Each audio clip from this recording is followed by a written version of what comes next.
Tougher than a Teflon. All the dope I stepped on. Real, get the rush gone. Been that nigga, what else you want? Power, powder, respect. I want that money and power and power. Money and powder and power.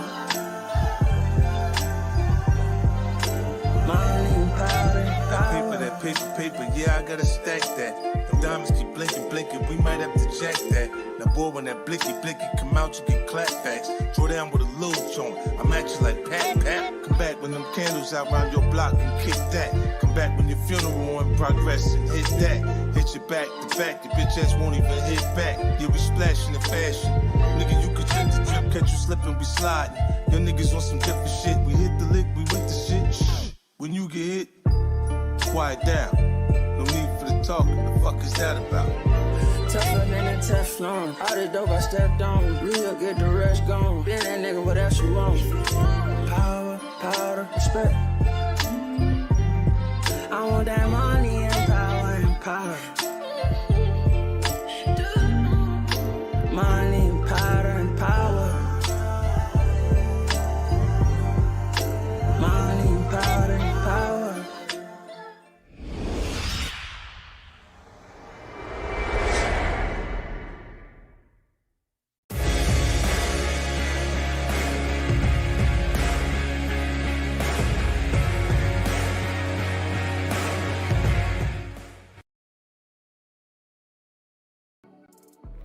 Yep.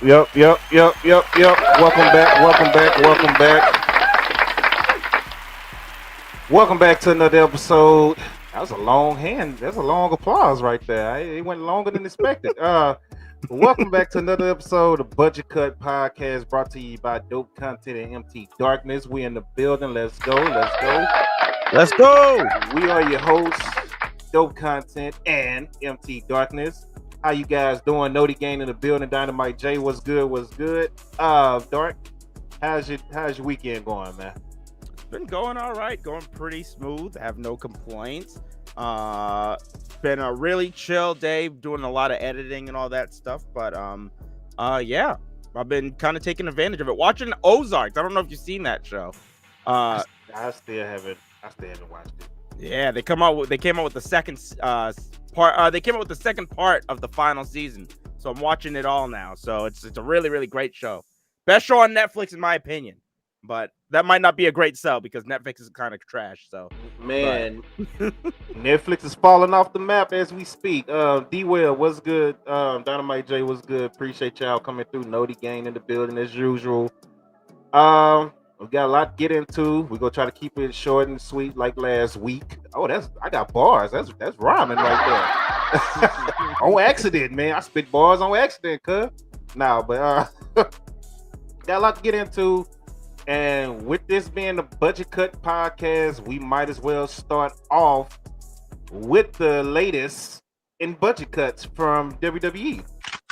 So WWE released on April 29th. Dakota Kai, Malcolm Bivens, Dexter Lumis, Harlan, Parada, Draco Anthony, who else? Raylan Devine, and that's pretty much all the big names. There was a few other people that I don't have up, but yeah, some names that you know and some names you don't know have been released. Any thoughts? Anything shocked you, or what's up, Push? The only thing of note I would really say is that Malcolm Bivens, he left. He didn't get released. They asked him to sign a new contract in February, and he just was like, "Nah, I'm not doing it." So everybody except Malcolm basically was released. He just kind of let his contract expire. Well, so him and Dakota contract didn't expire, but they both told him that they wouldn't re-sign him.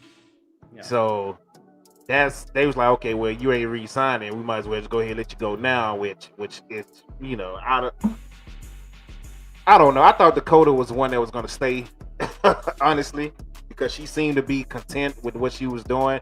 We talked about it a couple of weeks ago. It was like she just seemed to be content, because we were like, why didn't she not, get a title push or anything like that? And it was like she just seemed to be content. But Oh, you at a house show? Nice. All right, that's what's up, Push. Shout out to Push coming through from the house show. Who fighting right now, Push?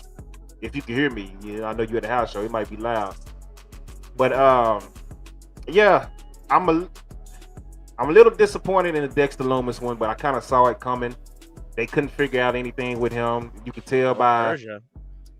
Persia, the way they were doing things. Yeah, I forget who Persia's love interest was in that, but I'm surprised they didn't let him and Indy go also.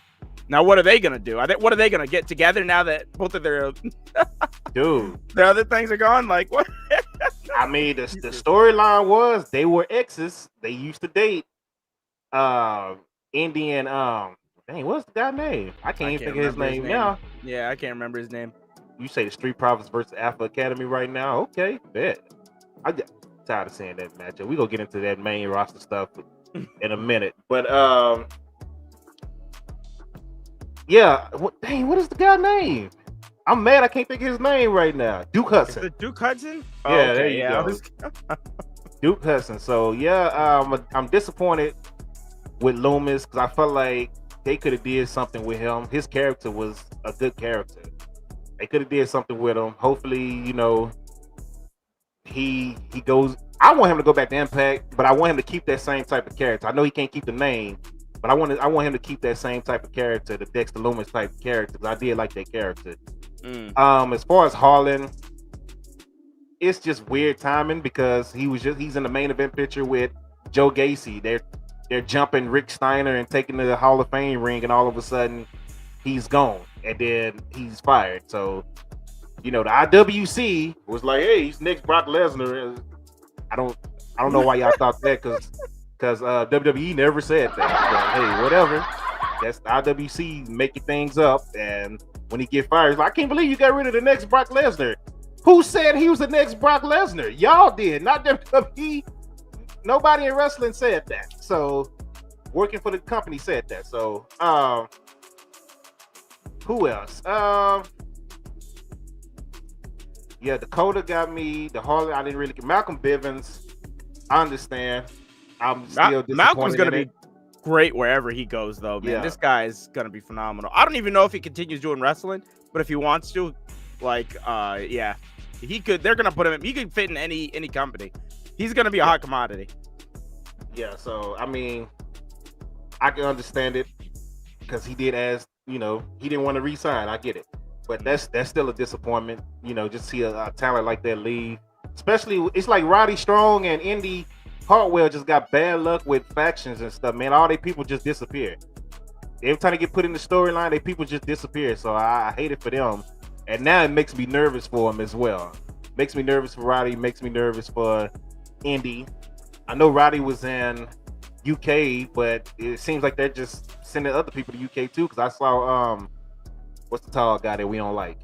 He was in UK recently. Tall guy that I don't like. That we don't like. We don't mess with him like that. Hold on, I got his name up. Dude that gives great promos. Are you talking about him? The caveman? Von Wagner, yeah. So yeah, Von Wagner. I saw him in UK recently, so it's just like, okay, what are we doing here? But yeah, NXT released some more people, and the internet goes crazy as usual, and I just whatever. You should be numb to it by this point. I don't even know why people still even just like get upset. Like, I get irritated because I know I want at least get to see these guys for 30 to 90 days.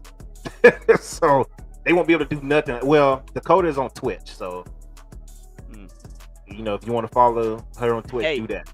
Dakota got released, and about maybe an hour or so after the fact, Stardom released a picture of her and Mayu Iwatani. So wow. I was just like, oh, okay. Yeah. Stardom has also been reported. It has also been reported that Stardom is hopefully going to try and get women for their year-end show in December, on December 30th in Sumo Hall from AEW. So, if that be the case, try and get some other talent, Western talent too. Japan is finally getting Western talent over there. Noah just had a bunch of Westerners on their card last week. New Japan released their Best of the Super Juniors Cup. Yeah. What was it called? What's his name? Wheeler Yuta's going to be participating. The Impact X Division champion, I'm forgetting his name. What's his Ace Austin, he's going to be participating in the Best of the Super Juniors. Alex Zayn is going to be competing. Like a bunch of people. They're finally getting Westerners back in New Japan. So yeah, if that's the case, why not send girls down to Stardom for their year-end show? I see no negative in that happening, and I think it could be great. Which kind of brings me to my next thing. Screw Becky Lynch for what she said. That was a really terrible quote that she had earlier in the week about how she was tearing down the AEW women's division. Oh. And I thought that was really, really messed up because I'm just like, American women's wrestling is nowhere near where it should be. And you are just tearing down other women right now. And I'm just like, how about you focus on getting the women's wrestling here in America up to the standards that it's in Japan? Because I want to see the Stardom style wrestling here in America. So how about you just stop tearing other women down and actually try and build that up? Because it wasn't too long ago that you were part of the women's revolution. Just doing that. Come on, Becky. Did she tear him down, or did she just say her company was better and that AEW wasn't being used like they should? She said the women there weren't as good. So she said in her quote, she said the women aren't as good as us. Oh, damn. Well, that's fine. Okay. Well, moving along, before we get into the week of wrestling, I got something I want to play. It's funny. I said it on this week on Twitter. I say sometimes you have to search for content, and sometimes content just fall right in your lap, even with you not searching for it. So I saw this blow up, I think Tuesday, and a lot of people on the timeline were talking about it. So I was like, all right, let's see what this is about. I watched the clip, and I just laughed. And we're gonna get into it. So this is a good back and forth. Let me put it on screen. Stop the music real quick. And we're gonna watch this. I want to get your reaction after, and I'm gonna ask you some questions after this. But this was hilarious to me. Let's get into it. Period. Exclamation point. Ric Flair is the greatest of all time. Period. Exclamation point. Emoji. Whatever the fuck you want to put at the end. Can you hear it? Listen to my words. Ric Flair is the greatest of all time. And you could have your Mount Rushmore, and you could put Hogan, and you could put The Rock or Stone Cold, Terry Funk. There's so many names. Hold on, let me give you a backstory. They were talking about Randy Orton's 20th year anniversary and him chasing the 16-time champion. So a caller called in and said something about Ric Flair, and this is what started this conversation. He was just like, Ric Flair's the greatest of all time, yada, yada. But keep watching, because one of these guys are going to contradict themselves a lot and don't even realize it. So keep paying attention. Keep watching and paying attention. Dusty Rhodes, Lou Thez, Gotch. You put them all up there. Ric Flair is the greatest of all time. Case closed. And I understand that. So if you want to call in and say, well, Ric Flair's the greatest of all time, nobody should ever break his record. I understand where you're coming from. Believe me, he's my favorite all-time wrestler. He's a fucking god, okay? But he is always going to be associated with the NWA, not with the WWE. When you think of Ric Flair, you don't think of, at least I don't, Bully, the big gold belt or the WWE championship. You think of that 10 pounds of gold, the NWA, Sweet Charlotte. This is about 8 minutes, 8 to 10 minutes. So, but it's a good conversation. Why are we really having this conversation? Who is truly the record holder within the WWE when it comes to WWE World Heavyweight Championships? Cena. So then we really don't even need to have this discussion. Because it's not like we don't have the discussion. We don't have the discussion about it in tag team wrestling because the Dudleys have the record at 24. We don't talk about it in tag wrestling. But when Cena won his 16th world championship, the first thing out of Cole's mouth is he tied Ric Flair. Well, I'm sorry. If we're talking about it in that vein, now it's not apples to apples. I really should have realized this sooner. We should have looked at this sooner. We're not talking about total world heavyweight championships around the world. We're talking within the world of the WWE. So then right now, my opinion completely changes on everything. It's John Cena. And does Randy Orton deserve to beat John Cena's record? It's not even Ric Flair's record. Because if we're counting NWA World Heavyweight Championships, like obviously we are, who cares? If you want to tell me that Ric Flair is the most decorated World Heavyweight Champion of all time, okay, fine. You're shaking your head. No, what? No. Because when it comes to the catalog of the NWA and all those matches, WWE owns it. So you can see all the. Who cares if they own it? It has nothing to do with the amount of championships won in a WWE ring wearing a WWE championship. But Bully, I own a Ric Flair a shirt that I bought off of WWEshop.com. How do I know? Because it actually irritates my skin when I wear it. Damn. I have WWEshop.com, and on the back of it, it says 16-time World Heavyweight Champion. Not it's just a shirt to sell. In TNA, they hold that to, come on, Bully, you know they hold that to they hold those championships in high regard, even in the WWE. That's why. Oh, it's gonna get good. Just keep watching. Somebody is gonna break Ric Flair's record. Listen, it's going to happen. I understand the narrative that has been put forth. I understand why they put something on a shirt to sell it. For Christ's sake, in TNA, and I didn't mean to take the Lord's name in vain. In TNA, they put out a shirt when Team 3D won their 23rd or 22nd or 23rd World Heavyweight Championship, but it was only their second TNA championship, but they rested on the laurels of all the other championships too, just so they could put out some merchandise and promote a record-breaking match. John Cena has the most amount of WWE World Heavyweight, and since it is the same number, since John Cena is at 16 WWE World Heavyweight Championships and Ric Flair is at 16 total World Heavyweight Championships, WWE, other companies included, now Cena's record holds more water to me. And that's who we should be talking about when it comes to Randy Orton breaking a record. But not in the eyes of the WWE. They still, whenever Ric Flair makes an appearance, they say 16-time World Heavyweight Champion. Because because it's sports entertainment and we can say whatever we want. And I get it. Yeah. Go ahead. But Bully. And look at your Twitter feed. Look at the phone bank. These championship title reigns mean something to the wrestling fan. Ric Flair, who hasn't stepped into a WWE ring since WrestleMania 24 against Shawn Michaels. He still is held in highest regard when it comes to probably half the people calling in never saw him wrestle in his heyday. But that's why this means so much to the wrestling fan. And you're right, Bully, if they had that match, which I think they will, if they have John Cena or anybody break Ric Flair's record, and I say it as Ric Flair's record, you can almost guarantee Ric Flair is going to be handing that championship title to whoever gets number 17. I don't know about that one now. It means something to us, the fans, and I'm telling you right now, it means something to the WWE. Dave, I get it. I'm just saying, in having this conversation and thinking about it a little more and filtering through it, I think it's Cena's record, not. No, you couldn't be more wrong. Ooh. It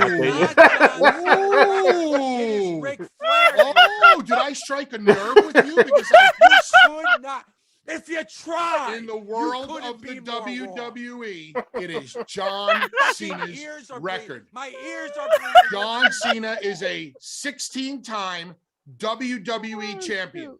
Ric Flair is a 16-time total World Heavyweight Champion with a couple of WWE championships under his back. As a matter of fact, how many times was Ric Flair the WWE World Heavyweight Champion or WWF World Heavyweight Champion? Not even close. How many times? How many times? Mr. Uber Ric Flair fan? I have to go back and look at the championship title reigns because the WWE championship, Think about it. He was obviously WWE champion, became WWE champion or WWF champion at the time in 1992. So did he have one reign as champion, 2 reigns, 5 reigns? I believe it was 2. So we're talking about Ric Flair having a WWF or WWE World Heavyweight Championship around his waist 2 times. Only 2 times. And this is the conversation we're having about breaking records? Yes, because it's Ric Flair's record. It's about World Heavyweight Championship. It's about the total WWE world. regards those championship reigns by Ric Flair as World Heavyweight Championship reigns. John Cena has held the W. Don't say it. Don't say it. You're not allowed to say it. You don't get to say it. I don't know you're not saying it. Do not has say held it, 16 say it. WWE World Heavyweight Championships. Thus, the conversation should be about Greg is John losing his Cena mind right now. and not Ric Flair. For now on, I am talking about. And you know he's Ric Flair's his favorite wrestler too, so he's taking it John personal too. Cena's World Heavyweight Championship streak. We're not talking about the NWA or the AWA or any other championship that you want to talk total World Heavyweight Championships. Different conversation. In the world of the WWE, John Cena sits at the top of the World Heavyweight Championship ladder. It's Ric Flair's record. Let me tell you something, Bully, and I'm being completely honest. When your day comes, and I hope it's a long, long time. Oh my I God. hope you live a long and healthy and happy life. But when your time comes and you're up at the pearly gates to whether you enter heaven or not, this conversation is going to be brought up by God, and God's going to bring up this conversation. And I'm telling you, it's going to be a mark against you. And God forbid, okay, I'm giving you an opportunity by the time this show is over to actually say Ric Flair's, because it's Ric Flair's. It's not John Cena's Right, record. Mad Dog. It's Ric Flair's record, and I'm not going to let you desecrate it like you just did by calling it John Cena's record. It is not John Cena's record. It is Ric Flair's record. It is obvious that you're taking this personally because Ric Flair is your favorite wrestler. No, because it's And because you pray at the altar of Ric Flair. This makes no sense. If John Cena holds 16 WWE World Heavyweight Championships, why are we not talking about Randy Orton defeating Cena's record? Nobody has ever said that, Bully. I'm saying it. It's because that's the narrative that has been put forth. I'm saying it. Who is the most decorated tag team in WWE history? In WWE history? Yes. It's the Dudleys. Because are they? In my eyes, yes. But the New Day won more championships than the Dudleys did in the WWE. That's the WWE. Correct. There's my point. Cena won 16 in the WWE. Ric Flair has had it twice. A measly. Blaze, appreciate the follow. You, damn you. I just said it. What? Get Tommy back on the show. Maybe that conversation will be more interesting than this one. They mad now, boy. What, you get a little mad? You get a little pissed off? Because you got smacked in the face for reality. That's not reality. It's Fugazi. Fugazi reality. Fugazi. Ric Flair's the greatest of all time. Not a Fugazi, it's a Fugazi. It's Fugazi. They just arguing now. Like it's just because I'll just say it's Fugazi. What? That makes it true. That's exactly what that's exactly what you're saying. John Cena. Coming out of your mouth doesn't make it true. You're just arguing over words now. Good right. He's the most decorated World Heavyweight Champion in the history of the WWE. Ric Flair is the most decorated World Heavyweight Champion of all time. Across the board.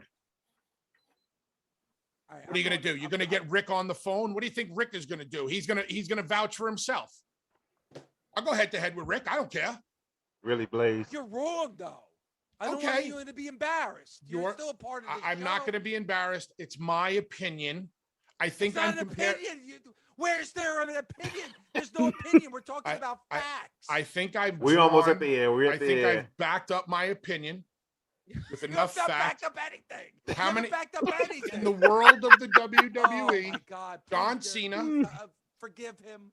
Forgive him for what he said. We're not talking about Randy Orton going to win championships in Oh, other man, federations. McGregor is Like losing Ric his Flair mind. won championships in other federations. As a matter of fact, the majority of Ric Flair's 16 World Heavyweight Championships, the overwhelming majority were held outside of the WWE, but we're counting them within the world of the WWE. When John Cena has already done it 16 times alone in the WWE. This is about Cena and Orton. Flair is now out of the conversation. Damn. There you have it. There you have it. And I had to play it, man. I know it got a little lengthy, but I had to play that because that was funny. And I was like, it blew up on Twitter. And I was like, all right, I gotta put this on the stream for Dark. I gotta put it on the stream for the chat. Who do you think is right when it comes to the WWE? Who is Randy chasing? Cena's record or Ric Flair's record? Well, I would have told you Cena regardless, because realistically, what's his name? Flair's record is just a fake record. It's not an actual real record. Cena actually has 16 title reigns in the WWE. Ric Flair doesn't actually have that many title reigns. I thought that was common knowledge, but not today, LaGreca, buddy. LaGreca was taking that person. Not today, LaGreca, my guy. LaGreca was like, so I took that person. That's Ric Flair's. You heard him. Ric Flair's a god to him. So, and at first I was like, damn, what is Bully about to say crazy? And then when he broke it down, he was like, in the world of the WWE, because that's who we're talking about. Randy has never left WWE. Cena has never left the WWE. So, I mean, it has to be Cena's record when you're talking WWE. Mm-hmm. And he even said, if we're talking overall world titles everywhere else, then yeah, it's still Ric Flair. Well, I guess they say it's Ric Flair, even, you know, like you said, even though it's not. But yeah. Yeah, no, it's the Ric Flair number has always been like a fictional number. It's exactly like Bully Ray said. It's a number that they've been using for years. To like just hype up the 16, the biggest number of title reigns by a single competitor is by Ric Flair. 16. It's just a number that they kind of just pulled out of their ass. It doesn't even really exist. But and that's not even taking anything away from Ric Flair. Ric Flair's dope, but like that doesn't exist. Like Cena actually did that shit. If you go back, he actually won the title 16 times.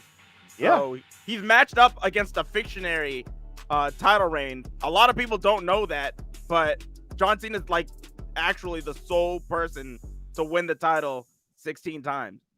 So there you go. So wow, Dark coming in, dropping knowledge. For the people who don't know, somebody tell Dave LaGreca, because he's still losing his mind. Apparently. So Larry said, who has successfully defended the titles the most? That's the real. I mean, I think Cena did. Still, you got the Super Cena run was just crazy. I know y'all remember that. When he almost defended, he defended that from 2007 to almost 2000. From 2006 to almost 2008, essentially. Yeah, like if he hadn't gotten injured, then Orton wouldn't have took the title. Yeah, so that was ridiculous. Yeah, that was a crazy run. Yeah, Super Cena. That's why people start booing him. We sick of Cena. We tired of Cena. Just like, you know, I ain't gonna go there today, but yeah, people, we tired of Cena, this and that. And as soon as he leave, come back, we miss Cena. Welcome back, Cena. I told y'all last year I was gonna miss him. Y'all don't appreciate nothing until they leave you, and then you start crying about them and wanting them back. You said Cena Mania. It Cena really did. It really did, bro. Cena Mania ran wild. So moving along, we got Monday Night Raw. Start off the week in wrestling. There was something else I was gonna go over, but I'm gonna leave it alone today. Let's get into Monday Night Raw. It started off with the Randy Orton 20th anniversary celebration. Shout out to Randy Orton, by the way. Going 20 years with WWE, man. In the Fed, as people call it. That man is WWE built, and he's gonna be in WWE probably another, I say, at least 8 years. He just posted a statement saying he's just like, Roman's probably gonna leave for Hollywood, and he's like, even after Roman's gone, I'm still gonna be here wrestling. And I'm just like, all right. Yeah, he said he's gonna be in WWE longer than what Taker was. Taker did what, 30? Yeah. So they got our was there favorite for a while. They got Rich doing, man. See, Push, go ahead and enjoy the live show. 'Cause I don't want. We go talk about Rich against almost. Oh man, poor Rich. Reggie's about to die. Bye, Reg. Poor Reggie, man. R.I.P. Hey, well, you enjoy that beatdown, Push, because that's exactly what it's about to be. So, Randy Orton celebration kicking off with RK Bro in the ring, a whole bunch of wrestlers outside. I'm sorry, superstars outside of the ring, including Seth Rollins and others. We had Cody Rhodes come out. They had a heartwarming moment, if you want to call it that. I think that was their first time on TV together since Cody's been back, right? Yeah, I think so. So that was a cool moment to see them hug it out and everything, and to see how both of them have grown and matured into the superstars that they are now.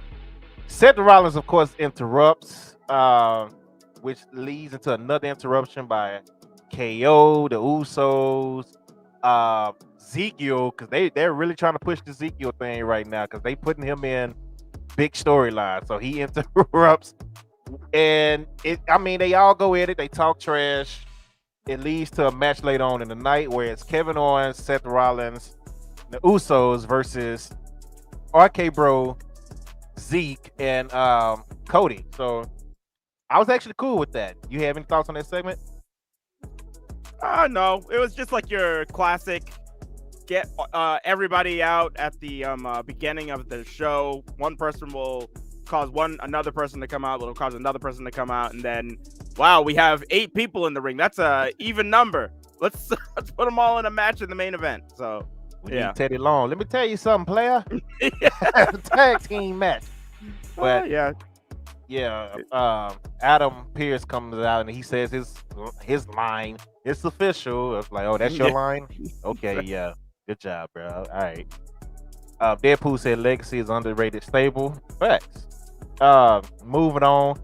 Bianca Belair defeated Sonya Deville in a match that started to be one-on-one, and then it ended, and then Sonya was like, we're not ending it like this. I believe it was a count out first.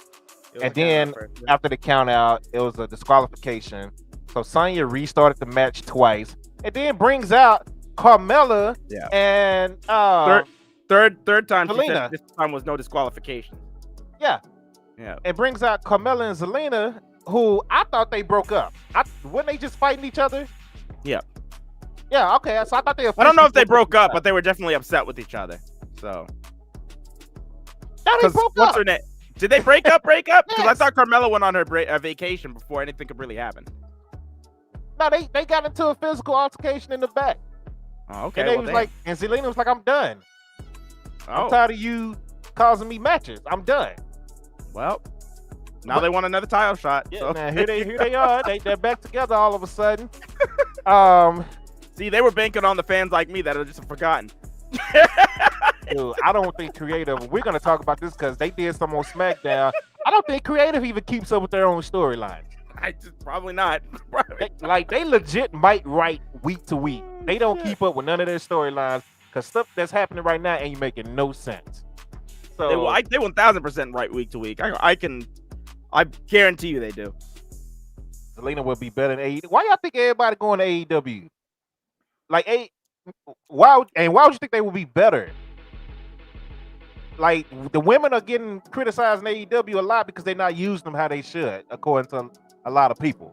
So don't just automatically assume adding Zelina to an already loaded AEW roster that she's gonna go over there and just flourish. It's a lot of good talent over there that she gotta go up. She's not gonna get above Jade. She's not gonna get above Ruby, Tony, Statlander, Britt. She might be better off in WWE right now, the way they building the women's division up. Because realistically, put her in WoW. They're just about to start their stuff. Yeah, there you go. That'd be way better. Well, hey, the Iconics just left Impact, Son of the Impact. They did lose 2 girls. Yeah, that's true. So Jamie Hayter, yeah, there you go, Dynamite. So yeah. And then now you got the whole baddie section. That's Dynamite keeps bringing up Hayter. yeah. I'm not in. Yeah. So Bianca ends up in a 1-on-3 handicap match basically, and she takes all of them out. She retains. He said not even later. She retains her world title, her Raw Women's title. I don't know what's next for her. I don't even. You got anything on that? Any speculation? No, I'm just, I don't know. I'm very confused with a lot of the things I was seeing this week. It's like, why, like a number of the things that I was seeing on TV and that are planned for next week's show too. It's just like y'all realize y'all got a pay-per-view like next Sunday, like, right? Because like, which I forgot about. Yeah, it seems like they're just blowing their load like way too early. We got a cage match this week, which I feel should have been on the pay-per-view. Like, we got Bianca versus Sonya this week, and I feel like that should have been on the pay-per-view. It's like, I just don't understand. What's going to be on this card, Dope? Well, we know one thing that's changed that don't make sense to nobody. Oh, Lord. And that's probably going to explain why the cage match was this week. So we're going to get into that once we get to Smackdown. But I don't know. I don't even know if Bianca has a match for the pay-per-view. There's only 2 matches confirmed. And that's the the Charlotte match and then the main event. Yeah. And that's like, what? What are we doing this for? What? This is terrible. That don't make any sense. But moving on, Veer beats another jobber. So shout out to Veer for doing this thing. Bobby Lashley defeated Omos in an arm wrestling competition, which I don't know if you have any thoughts on that. What up, King? The only thing I gotta say is that the dude that Veer beat looked like Tim the Tap Man.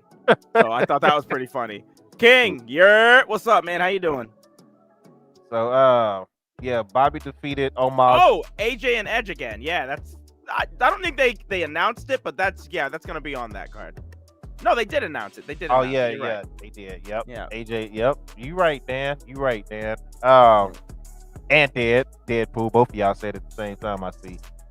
Akira Tozawa and Tamina defeated Reggie and Dana Brooke. Any thoughts on that? Nope.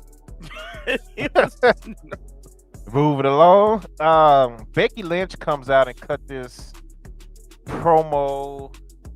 I don't even know how to feel about it because she's down on herself. This is her first time ever without not ever, but in the last 3 years walking out on Raw without the women's title. And the promo just kind of went all over the place. Then she was like, oh, well, I'll come back and beat such and such and beat and this, and I'll get back to Bianca and beat Bianca. Oscar music hits, the crowd gets loud. I was happy to see Oscar back. Until the actual segment happened, and I was like, what the hell was that? Let's get into it. So let's get into it. Asuka comes out, she does her yelling in Japanese, and then she says nobody is ready for Asuka. And then Same character. She flicks Becky Lynch on the nose, and I mean that was it. And I'm like, one, that was stupid as hell. The flick of the nose, no physicality, nothing. Two, Asuka, you've been in America a little too long just to be saying nobody is ready for Asuka. And that phrase should be rolling off your tongue by now because you've been in America a long time now. And Shinsuke too. Like, hey, look, I don't expect you to be perfect, but I expect you to be able to say a little more than that. And if that's WWE holding you back, WWE, shame on you. Because if they know how to talk more and say more than that and speak more fluently than that, then shame on you, WWE, for not allowing them to do that. Because that's low-key racist. That's how I look at that. Because the way they're talking, I'm like, bro, they've been down here, since 2015, both of them? 2016, something like that, right? Like, you both chose an American-based company. You knew you was going to have to cut American-based promos. I refuse to believe that nobody is ready for Asuka is the only thing you know how to say. And then that's the phrase that you've been saying since you've been here. And it's not even, it don't even sound like you know how to say that. And it's like, I don't like that. So you can present people in way better ways, and they just choose to be lazy. That's all I'll say. Is because exactly this reason. We've been hearing nothing but the same promo, the same style for years. Asuka came out and didn't do anything different. It's just like there's ways to present somebody and make them sound like a threat, make them sound different, and they just decided not to do that with Asuka. She's coming out to literally the same character that she was all this time ago. And, you know, we've seen her in NXT be presented as a big threat. She was undefeated. Everybody didn't have a problem with it. Everybody was just like, this is that bitch. And, yeah. Didn't have to say much. Didn't have to say much at all. Because she was killing people every week. She was just killing people. That's what she did. And now it's just, yeah, so this is what it is. It's like, good Lord. You say, but Nakamura doesn't speak English. I mean, does it? I don't know. Like, from what I've heard, my take on Nakamura is he can't speak English. From what I've heard, it's just broken English. I've heard him do interviews. I listened to an entire podcast that he did, like an hour-long interview that he did with Renee Paquette. So is it like a struggle like it is when he's doing a promo, or speak English? Like it's English. It's like it's a little broken, but he can speak like full-on sentences and pretty much anybody. I listened to the whole thing and understood everything that was going on. Yeah. Like, so he can speak enough English where you give him time to speak a promo, like you would know what he was saying. It's just like, but it's the people that are in charge. They don't want to give him that chance. They don't have faith in him. Okay. So yeah. They obviously holding him back there. So I wonder if that's the same with Asuka, because I'm just like, man, what they having her doing and the way she's saying it, I don't like it. Like this, I understood it when she first got here because she just got here. So now, come on, man. Like, let's do something different with this, please. So she did say, "I will stop you." So I mean, but you know. That was the way she said it was kind of like she can't speak. Like they rehearsed it with her over and over to say it like that. That's how it came off. So, but moving on, Damian Priest defeats Finn Balor. Finn Balor takes another L. Pretty good match because it's Finn Balor and Damian Priest. But any thoughts on that? I thought that the chair thing with Edge was weird. Yeah. That was about it. I just thought that was kind of strange. How he just kind of creeped out with there. And then I didn't like the distraction finish at the end. Yeah. I thought that was kind of effed up. But other than that, you know, it was dope.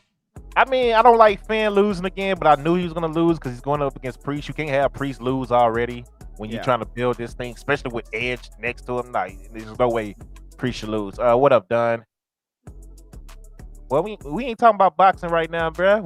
It's a wrestling podcast. You got to come to the sports podcast and talk boxing, Dunn. Talking about Errol Spence and Shakur Stevens and all that. Wrong podcast, my guy. Deadpool said make Balor heel. That would be great. I mean, even as a face, just use the man right. It don't matter what he is. Use him right. When he won a Universal Championship, he was a face. And he was over as hell when he won it. So you can use him as a heel or a face. He's good. He's just good, period. That's all that is. So the Miz does his Miz TV. Who did he have out? He had Austin Theory come out, I believe. Let me make sure I got that right. Yeah, Austin Theory came out for Miz TV. Yep. And it was interrupted by the returning Mustafa Ali. I'm gonna say Mustafa Ali. So shout out to Ali returning. As soon as he came out, I was like, everybody chanted "Free Ali," and as soon as he came out, the crowd didn't care. And I was like, this is why the guys that y'all cry about on the internet don't get the push. Well, some of them at least, not all of them, some of them. Because the the crowd legit do not respond to them in the arena. Like the IWC and the arena crowd are two different things. I don't know. Some of the IWC people I saw were being pretty. pretty yeah. Stupid. Now it's fuck Ali all Lord. of a sudden because he went back to, like, bro. Oh man, dude. I was ready to slap some people. I was like, "Are y'all okay?" I was like, "Okay, I see you. I see y'all." One guy was like, "I can't believe Ali did all this capping and just to go back on Raw." I said, "Bro, it's called being a fucking adult and working out your issues with somebody you're in a contract with. That's all it is. It's being professional." Obviously, they talked it over and came to some type of agreement for him to come back. Like, bro, and plus contract, bro, like, which is an astronomical amount of time for a wrestler. Yeah. Can you imagine if Ali wasn't off TV for 2 years? Bro, nobody would care. Like, nobody would care about him anymore. When he came back, that would be 2 years in wrestling time is like 25. Like, you gotta stay relevant. You gotta stay relevant. I mean, he understands that. He tried to get out of his contract, he couldn't. So he's like, well, okay, making lemons with lemonade. Let's work something out, and hopefully they came out to something good, to where Ali is used. I mean, it looked like he's gonna be right in the U.S. title picture. So, well, then again, Ciampa did come out and attack Ali, which Deadpool just pointed out as well. So I don't know what's going on with that. I was happy to see him on TV together. I was like, hey, Ali's being used. He got a victory over The Miz, which The Miz, like we said, is good for putting people over. The Miz can lose 1,000 times a year and it's not going to hurt him at all. So, shout out to The Miz for making everybody look better. I was going to say, that's his role. That is his role. And then, now we have Ciampa attacking Ali, so we'll see where that go.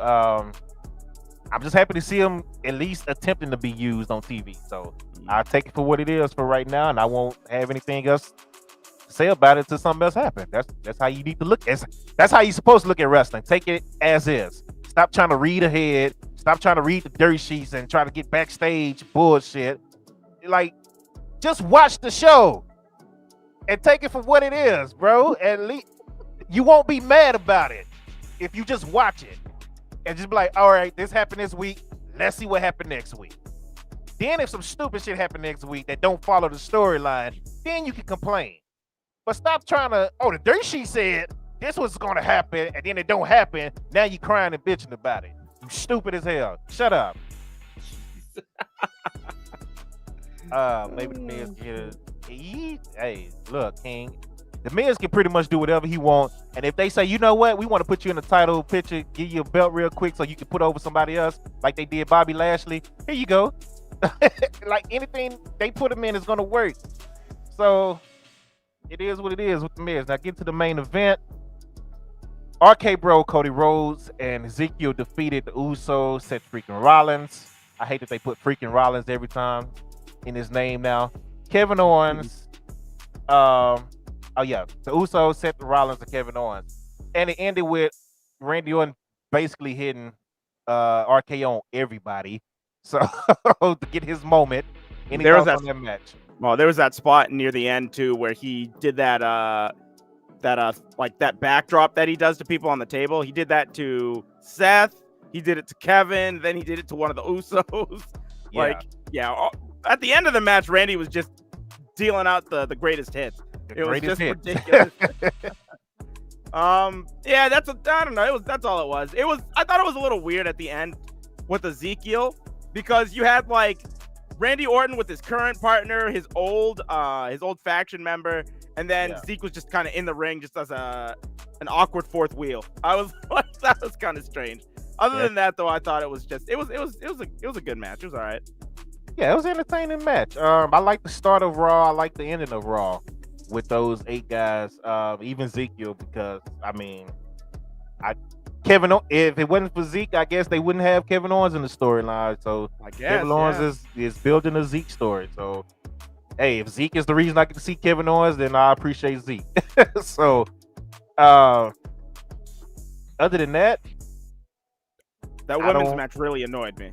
I was like, Match gets restarted 3 different times, and it didn't just need like, all come that. on, dude. No, it didn't.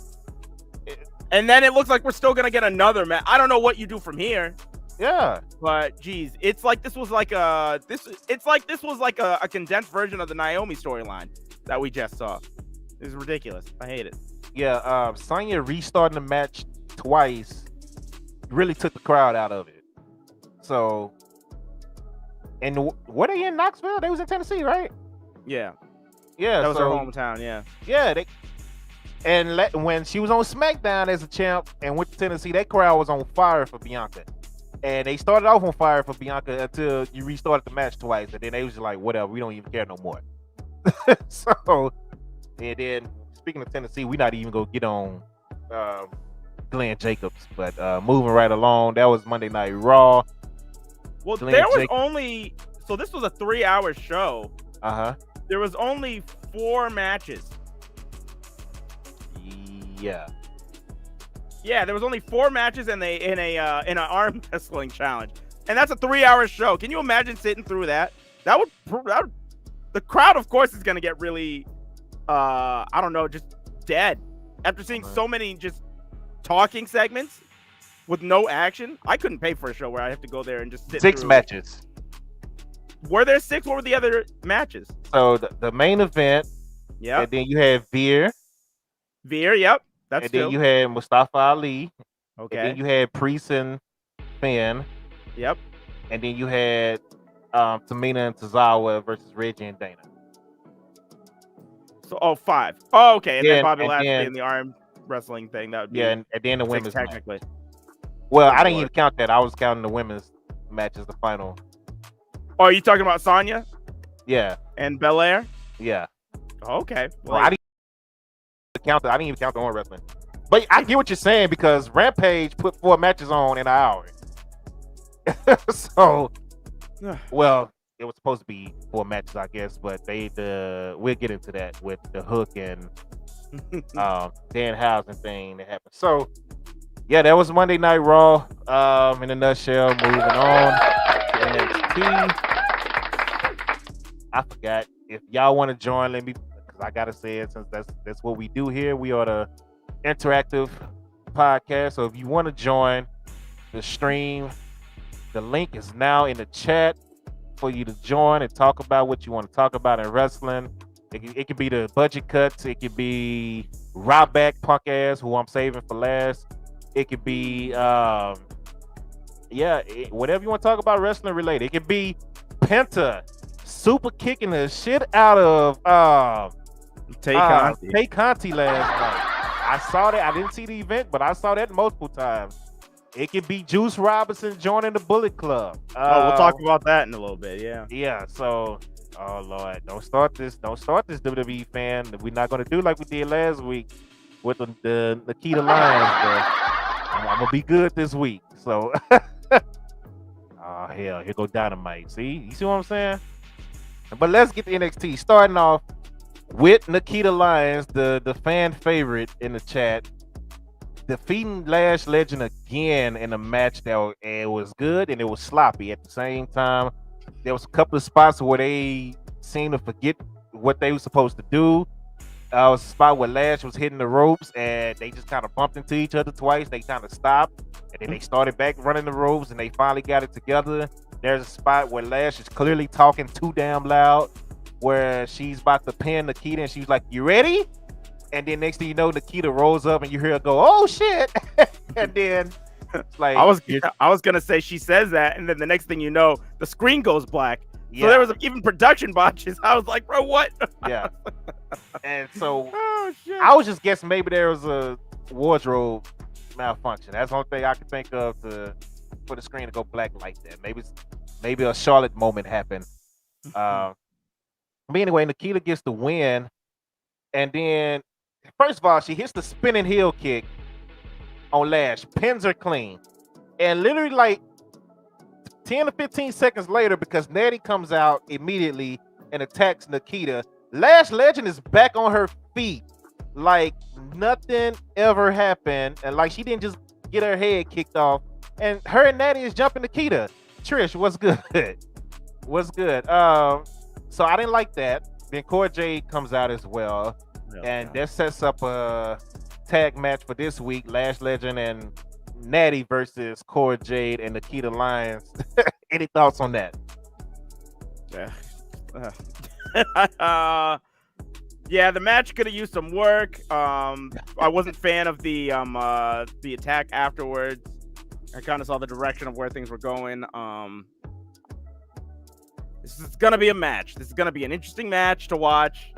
It's gonna be interesting to see how Natty handles this, because she's the veteran in the ring with I would say 3 underdeveloped talents ring wise. So Trish, what's going on? How you doing? She's carrying. She's gonna have to. She's gonna have to. Damn, Natty is doing double duty right now because she's still doing SmackDown as well. Moving on, Von Wagner defeated Tony D'Angelo thanks to a distraction by the Gato Fantasma coming out to distract Tony D'Angelo, which it looks like they're setting up a cartel versus the mob.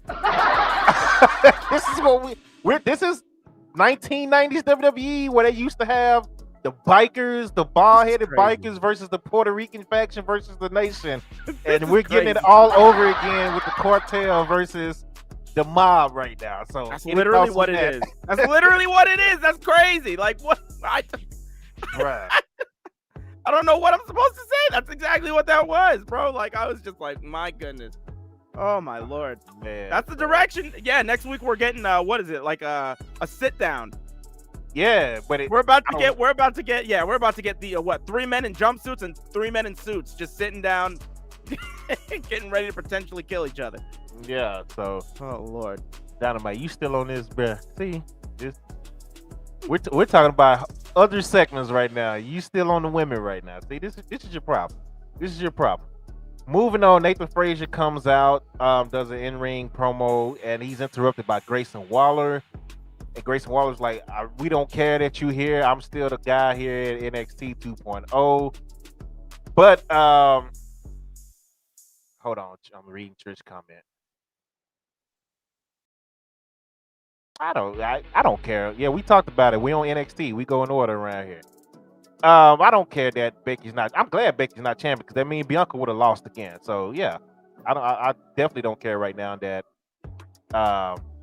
Becky's not champion. She don't need to be champion right now. She had it long enough. So yeah, Nathan Frazier is interrupted by Grayson Waller, and Nathan Frazier basically calls him out. And at the end of this promo, he hits this guy with a suicide dive at almost Darby-like speed. Like, this man flew out the ring and just head first took this man Grayson Waller completely out. So, you have any thoughts on that? Nathan Frazier is just a fantastic talent. So I'm like excited to see what he's gonna do on 2.0. I'm very worried because I was saying to you while we were off air. A-Kid came up from UK, and now we just haven't seen him at all. So, yeah, and 2.0's new thing is we're going to give you a shot, and if this isn't working for us, you're out of here. So they are very much of the mindset where we're just going to keep a quick rotation going around here. Yeah. We're not fooling around no more. Like, if this isn't working, you're done. So we'll see what happens with Nathan Frazier, but I mean, got to give it a chance. You can't have this man lose his second match and then think somebody's gonna whatever, man. What up, Carl? On YouTube. Shout out to you, man. Carl, what up? We have Kaden Carter and Casey. I'm gonna still call her Casey. I know her name is Katana Chance now. But Kaden and Katana, aka Casey, who just got put on a game and they changed her name and she came out the same night. Yeah, why? Different name, which is hilarious. Like, so weird. Yeah, it's hilarious. They come out and defeat Leon and Valentina. So hopefully they get a title push, man. Like, I'm tired of seeing them get pushed up there right to the level of a title contender, and then they just automatically get pushed right back down. So, like, actually use them, man. They're good as a tag team. They're entertaining as hell, man. So Let me move on. Legado del Fantasma defeated Josh Briggs and Fallon Henley in a 3-on-2 match. It became a 3-on-2 match because Von Wagner, right before the match, he went back there and attacked Jensen in the back. Yeah, Jensen. Yeah, he attacked Jensen in the back. So that led to a 3-on-2 match won by Legado del Fantasma. You have any thoughts on that? No. I guess we're just building up for that the Mafia versus Cartel. There you go. That's what I'm gonna start calling it. There you go. That's what it is. Yeah. It's the damn Mafia versus the Cartel. So moving on, we have Solo Sikoa, Baby Uso as I call him, defeats Trick Williams with Carmelo Hayes standing ringside. Any thoughts on that match? Which match you said it was Carmelo Hayes, or you said it was Solo Sikoa versus Trick Williams. He defeated Trick Williams with Carmelo Hayes being ringside. I don't know. Like Solo did a good job against Trick, but I don't know how I feel about Solo Sikoa being in this triple threat match. I would rather it be I would rather it have been just a match between Cameron Grimes and Carmelo, just because coming out of this ladder match, he didn't really beat Melo or anything for this. He just kind of won a ladder match to get the title, you know? I would have rather had them settle their own thing before adding Solo to the mix. But Solo is there to take the pin. You know that. That is true. That is true.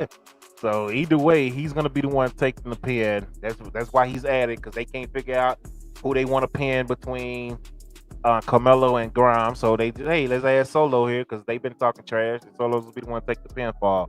The Viking damn, I can't even say their name right. The Viking Raiders return to NXT thanks to Roddy Strong, which is he forming a new Diamond Mine? And with Malcolm Bivens being gone, what's about to happen with that? That's gonna be interesting. That's gonna be interesting. Because he brought Lord, this is the last week with Malcolm, huh? Good Lord. Yeah, and he brought the Viking Raiders in and basically said, I need a tag team that don't have excuses. And like the Creed brothers, because Creed brothers just lost. He's like, I don't care if you had a gauntlet. I need to bring in some people that come with no excuses. Then the Viking Raiders appeared, and I was like, okay. They kind of faced off with Malcolm Bivens and Roddy face to face in the middle as well. I was like, so what are we doing here with Malcolm being released now? So I don't know how that's gonna work.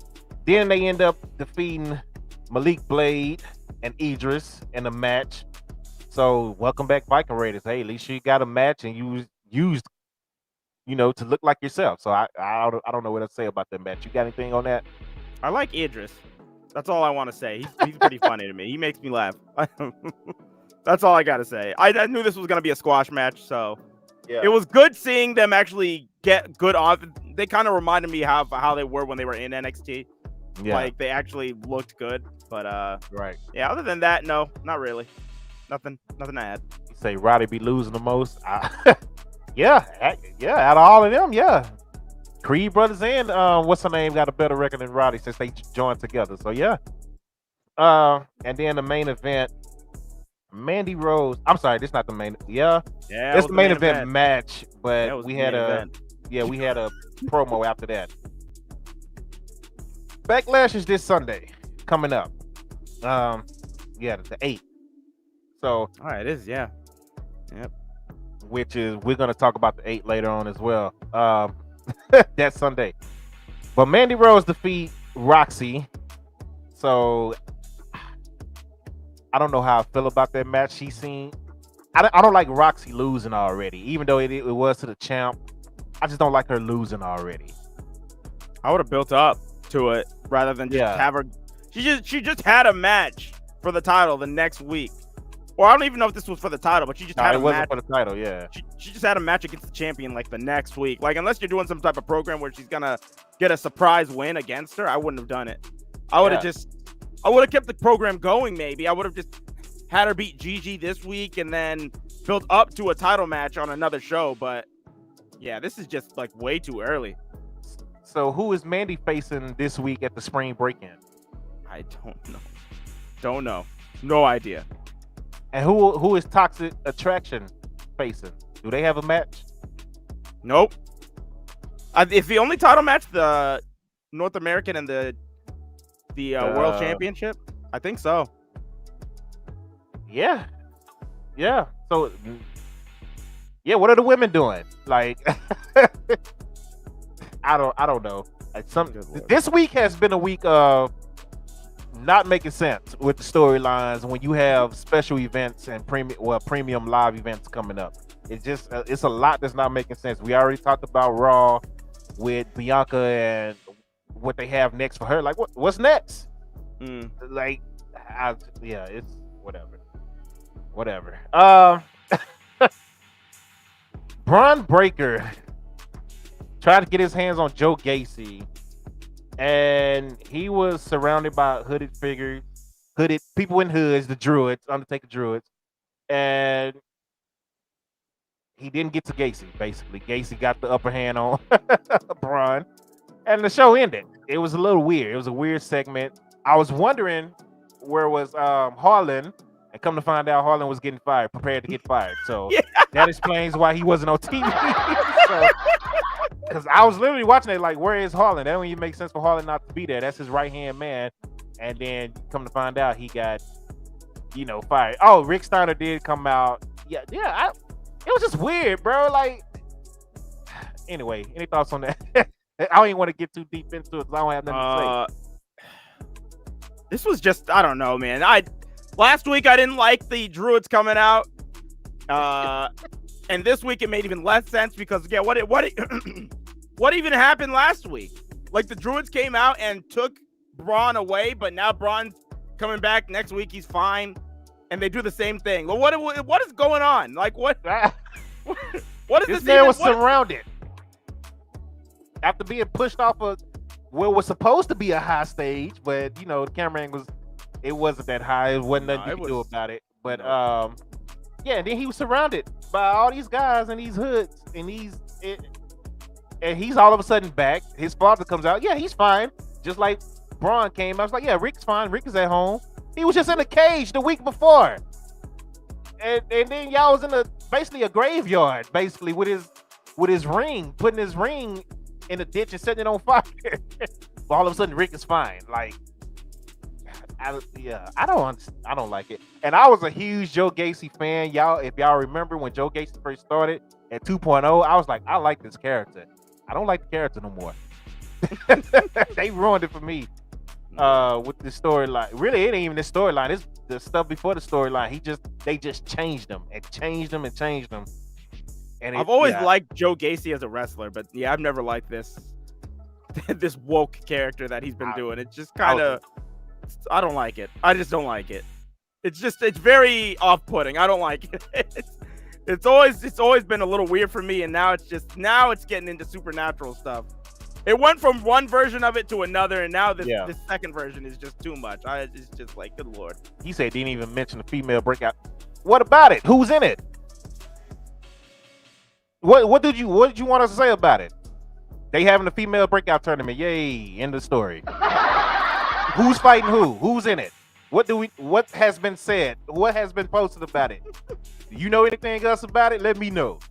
Give me 1 second. I'll be right back. Yeah, I have no idea.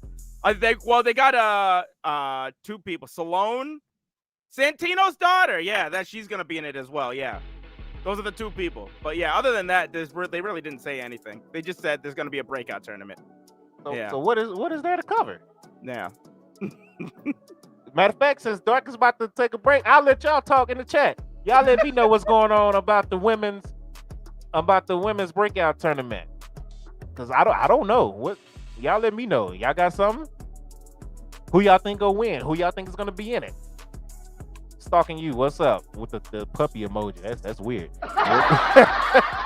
So I mean, what do y'all have? Liz, what you got? All I know is Roxy is winning it if she's in it. I mean, if she is in it, I hope she win it. I love this version. I mean, what? It ain't no version. It's just me. I'm just saying I don't know what to say about the tournament because there ain't nothing been really announced about it. So that's why ain't no point of wasting time talking about the tournament. So Dark is doing AEW once he gets back. That's off NXT. What do you think about the show? Y'all let me know in the chat. NXT in a nutshell,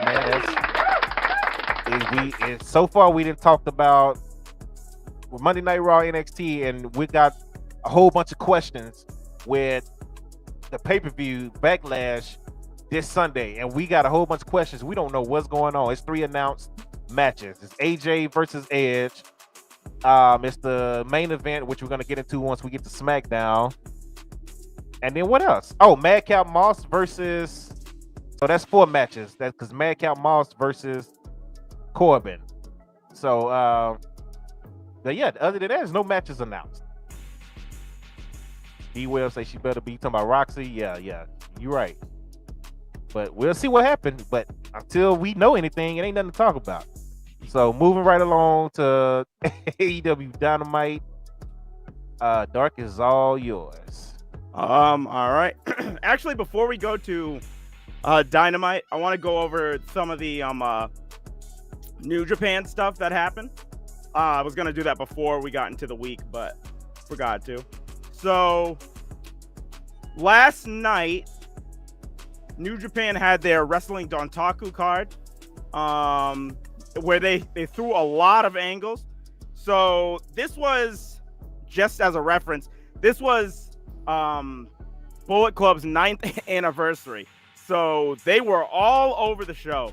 It started off with Bad Luck Fale and Chase Owens defeating Hiroki Goto, Yoshihashi, Jeff Cobb, and the Great Okan in a 3-way match for the IWGP Tag Team Championships, becoming the new champions.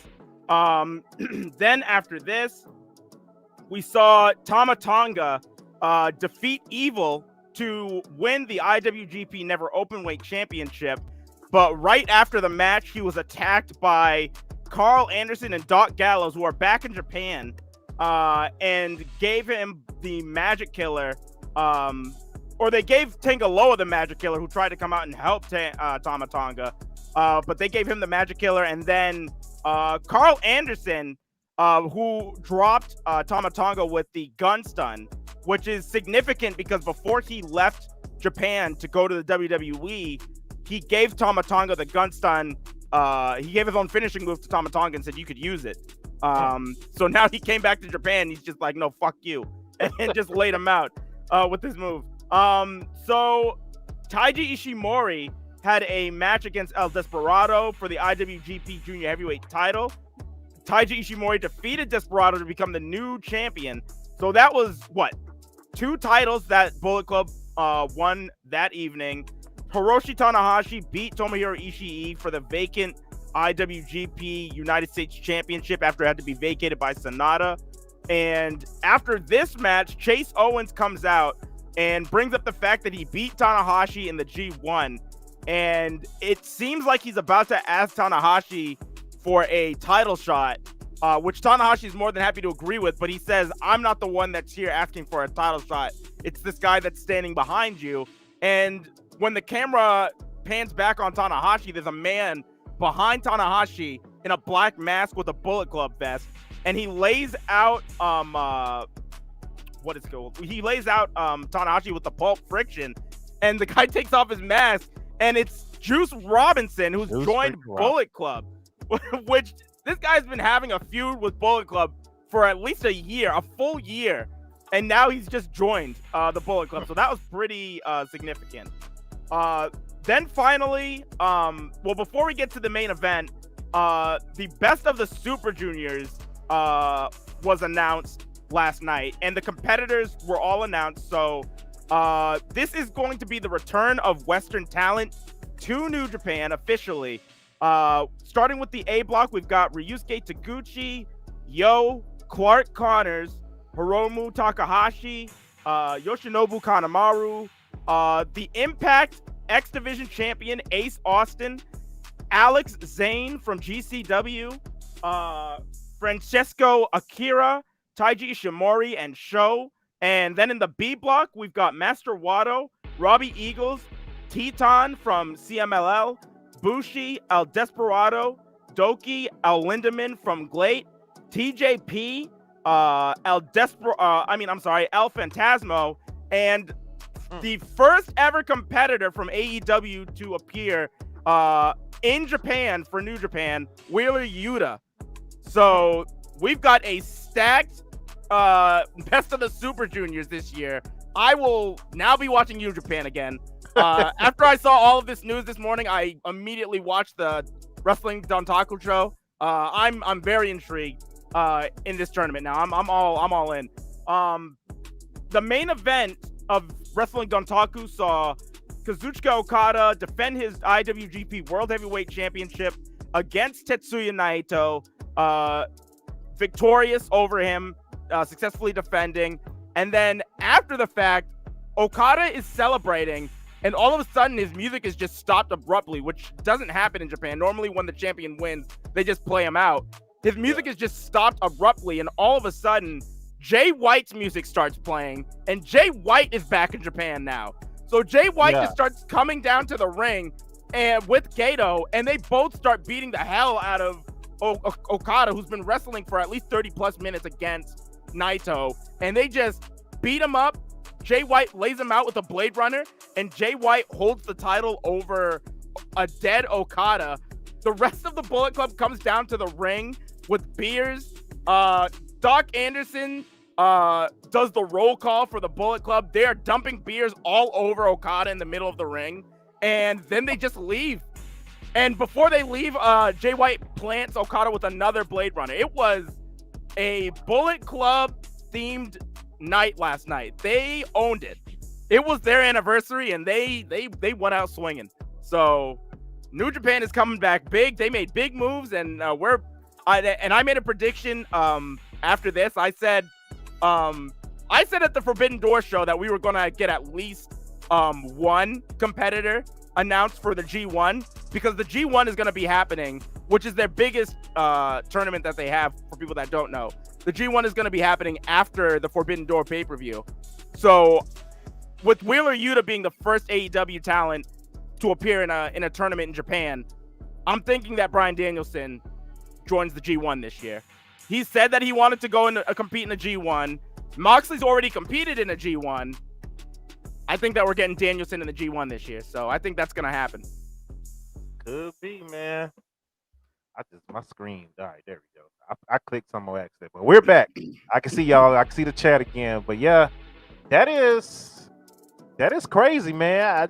They're coming back pretty strong.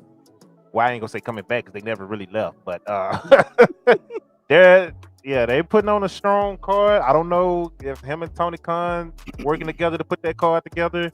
It could be. My thing is, I'm a little confused about the relationship with, because they don't mention Impact anymore, but they're obviously still working with Impact. Like Impact has members Ishii was just at their last show.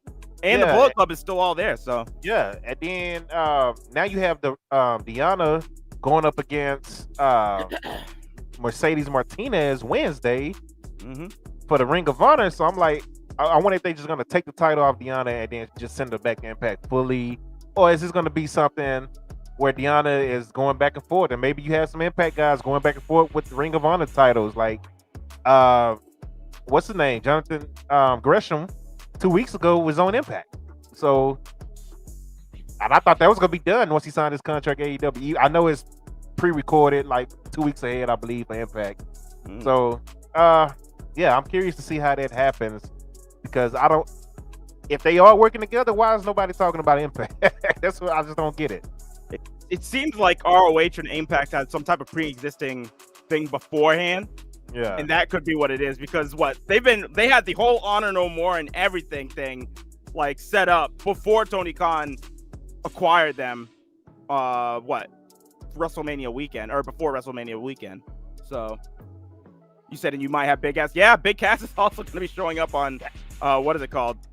Dynamite next week also. So yeah. Oh man, don't get me started on the people who talk shit about Big Cass and all of a sudden they're a huge fan. You know what? My timeline has been so much better since JD from New York has been removed from my timeline. That mute button, man, I'm telling you. It was a the beautiful greatest thing. It's a blessing. The greatest thing. I was like, bro, it's been so peaceful with JD being gone. So, but yeah, he was one of the ones. Big Cass. I can't stand Big Cass. He's trash. I don't see nothing in him. Oh, holy shit. Big Cass is going to AEW. He's going to fight. Stupid ass. Shut your dumb ass up. So, I got this up on the screen because I don't know. If you haven't seen it, you're living under a rock. But, Penta is kicking the shit out of Tay Conti, and everybody is having a field day. All the wrestlers are like, Penta is doing a Lord's work. It's just Isaiah Cassidy is having the time of his life right now. Bruh. He's just so happy. He was laughing his ass off. Isaiah Cassidy, of course, Ethan Page and all them are just going. I mean, it's the hot thing right now. That's how I knew about it, because I didn't see the show. I wasn't even at home. But I saw this. And I was like, you know what? To keep the fans happy, let's just keep it on replay while we talk about AEW. Moving along. Anything else on New Japan that you want to go over? That is it. That is all the news from New Japan. So we have got Dynamite, which started off with the Dax Hardwood Cash Wheeler match. This was a very, very great match. It was just basically a 20-minute love letter to the Hart family. It ended up with a double roll-up. Cash went for a good Lord. I don't know which one's which. The one with the beard went for a roll-up on the bald-headed dude, and then the bald-headed dude reversed it and got the win. So the bald-headed dude is Dax. Dax? Cash is the. Are you sure? Yeah, Dax is bald. Goodness gracious. Cash is the one with the hair that got his arm messed up. That's how I remember it. That's my biggest complaint about this group is that they always, and even when they were in the WWE, they picked some generic ass names to call themselves. Oh Lord. Yeah. I love these guys, but goodness gracious, I hate it. So Dax gets the win. Very, very, very good match. I love this match, though. It was great. Yeah, man. I like the fact they came out together to show that they're still a team. This is not the typical WWE. Oh, tag team partners have a match together, and all of a sudden they hate each other. Nah, we're still a team. We're just gonna put on a good competitive match to see who's the best man on this night, and that's what they did. And they went back as a team and continued their lives like FTR. So I appreciate it. It was a dope match, back and forth. I don't really pay too much attention to all of the Bret Hart, Owen Hart comparisons, but a lot of AEW fans do. I see it a lot with CM Punk. I was like, man, I don't have the time to study each move like that. Like, oh shit, that's a Bret Hart sequence. I knew they was gonna do some stuff to Owen Hart and Bret Hart. Like, I knew they was gonna do it, but I wasn't gonna just nitpick it out. So I just took it for what it was. It was a great match. So, you could tell there's parts in the match where they try asking Punk questions, and Punk is just he's zoning out right now. He was really into it because he wasn't even doing his job on commentary that well. He was completely into the match. So, after the match happens, a graphic shows up, and for people that don't know, Hangman was supposed to be on the card that night, but he tested positive for COVID. So this kind of caused them to have to kind of do some last minute booking. So instead of a face-off or anything that was scheduled to happen, they had Punk come out before the show started and they put him on commentary.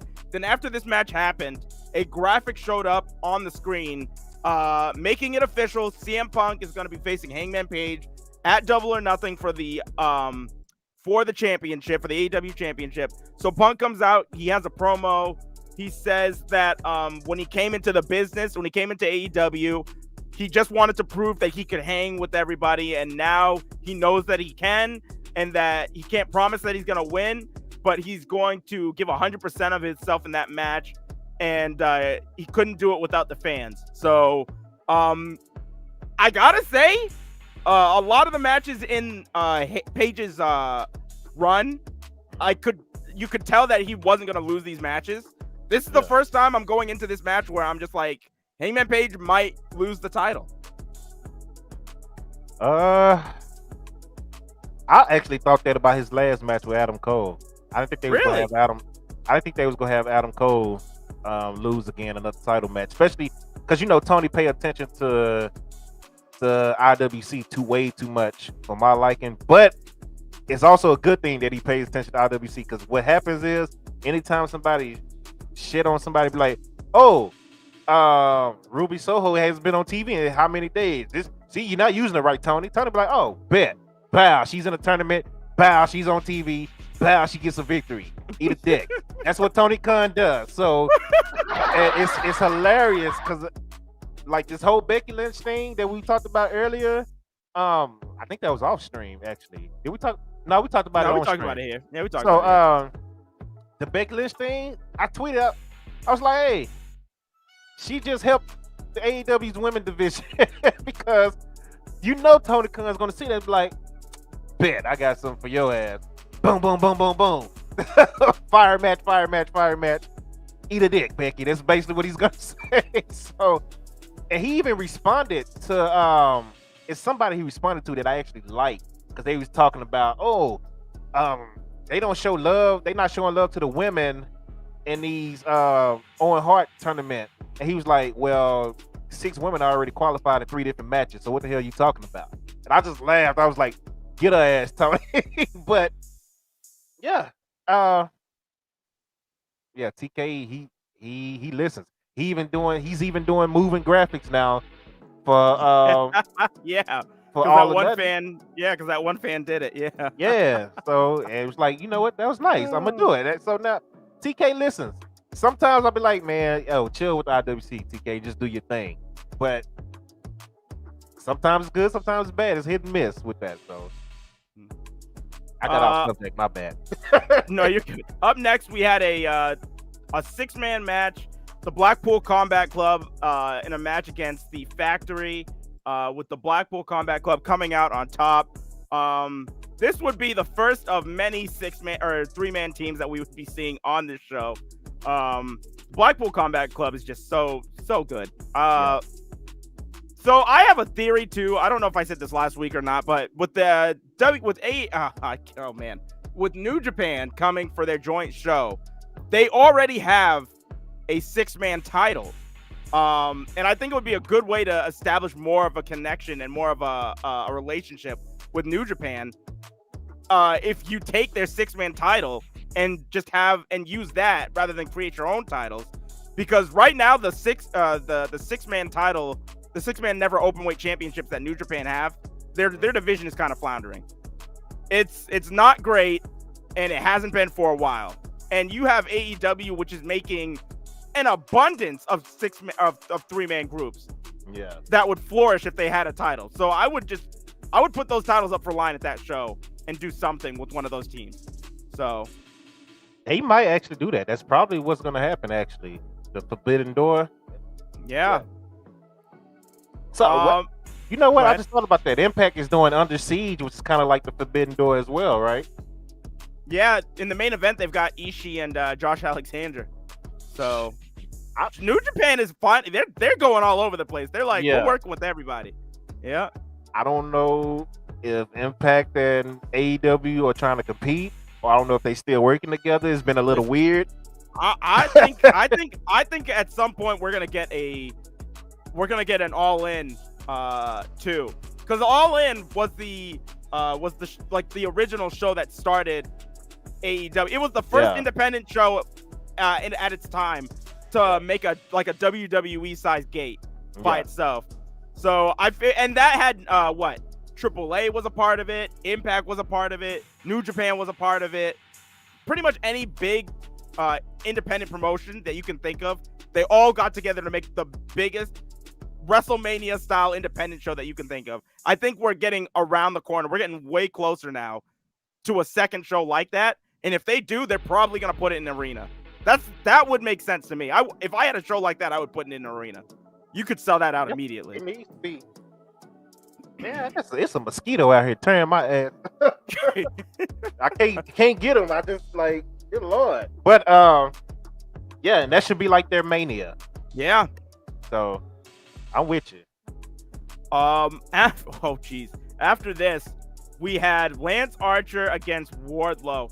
So Lance Archer comes out and he's followed by Wardlow, who's brought out by just a crazy amount of security, and the crowd is just chanting for Wardlow. I love the atmosphere that these matches just bring about. Now it's so great. So Wardlow is getting his handcuffs taken off, and he gets them taken off, and right as he's done, Lance Archer just hits a cannonball to Wardlow and all of the security that's on the outside of the ring. Wardlow and Lance Archer just have this fantastic match. At one point, Wardlow does a what is it called? A Hurricane Rana, yeah, to Lance Archer, which was crazy. Then he just he goes one step further and follows that up with an insane Swanton bomb from the top rope. I'm just like, this motherfucker, bro. Crazy. And then he ends the match by delivering 4 power bombs to Lance Archer. To Lance Archer. That's a big dude. That's man. Say he has to be the champion by the end of next year. He has to be at least one time. He has to win a title by the end of next year. The way this is going right now. He has got to. He really does, man. After the match, he wins and he gets taken back out by security, right? And the crowd is just going crazy. This guy has been built so well, bro. Like, this is just it's so crazy. MJF is pissed, but we'll get to that. We'll get to that later. Up next, we've got the sit down between the Jericho Appreciation Society and Eddie Kingston, Santana, and Ortiz. So it's been agreed upon that there's going to be no physicality in this segment. Eddie walks to the ring, immediately tosses the chairs, asks for them to give him a mic. Jericho tells the fans to shut up with the Eddie Kingston chants. Jericho demands that they all apologize to the Jericho Appreciation Society for getting kicked out of Rampage. Ortiz finds Jericho's apology and he just gives him a middle finger. He pretends to search around, just flips him off. Then Santana does the same bit, but he's searching a little bit longer, finds it in his wallet, and then flips him off too. Right.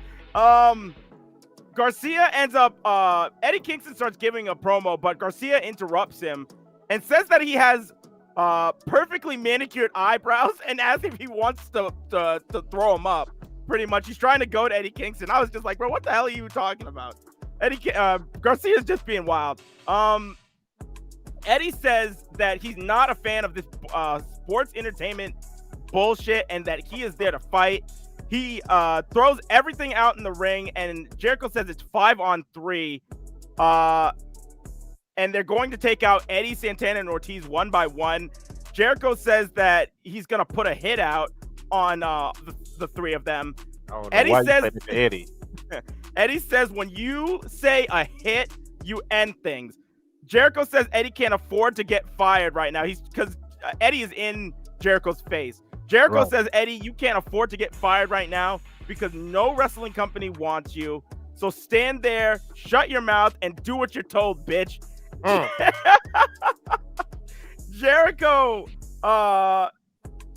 gets in Eddie's face again. He tells them that he's prepared to put Eddie gets in his face and tells him that he's prepared to put someone in the ground because he's done it before and they'll do it again and they'll do it to them. And then the segment ends it. This escalated further later on in the show to kind of some point of hilarity on social media because of how it was taken. But what did you think of the segment itself, Dope? I didn't like the start of it, but when it ended, I was like, okay, I liked it. It was cool. Like the whole Daniel Garcia talking about it, he got pretty eyebrows. Like, what? Come on, what is that? Like, nah, bro, that's what you came up with? Nah, bro. But yeah, it was cool. I like the facial expressions Jericho and them was doing when Eddie was all in his face talking about putting him in the ground and he put a hit out and we did it, you know. So it was cool. It was cool. Hikaru Shido versus Serena Deeb in a Philly street fight. This was a good match. This wasn't my favorite match that they've had, but it was really solid. There was a holy shit Sheeta chant at one point in the match. There was a part in the match where Serena Deeb just goes underneath the ring and grabs this white powder and throws it in Hikaru Shida's face, then comes into the ring and hits her with the Deeb tox. So I just assumed that she threw cocaine in her face. And then look, I'm not even gonna say nothing on that one. I'll let y'all speculate on that. I have nothing for you on that one. So the end of the match comes. Serena Deeb has been working Hikaru Shida's leg for most of the match.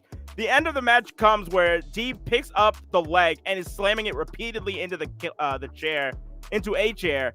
And then Deeb locks in a Texas Cloverleaf, and Shida is forced to tap out. So Deeb comes away with the victory at the end of the day.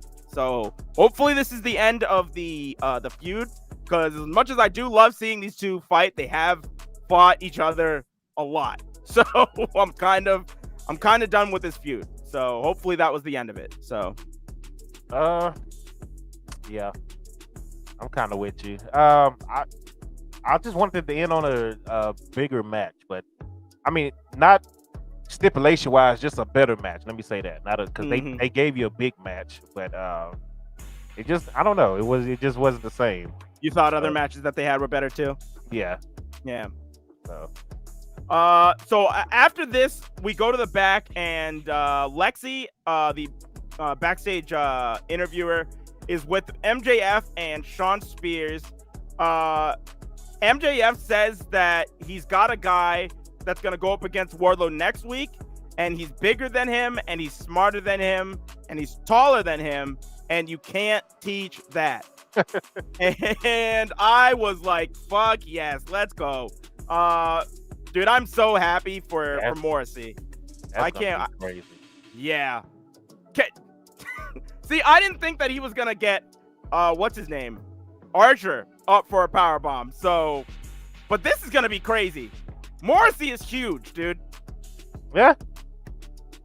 That's gonna be crazy, man. I'm just kind of, this the only way we can do like AEW highlights. So I'm just putting them up like that on Twitter and putting them solid, so we won't get no bans and nothing as we go over. So people can kind of see, if you didn't see the show, you kind of see what it looked like. So up next.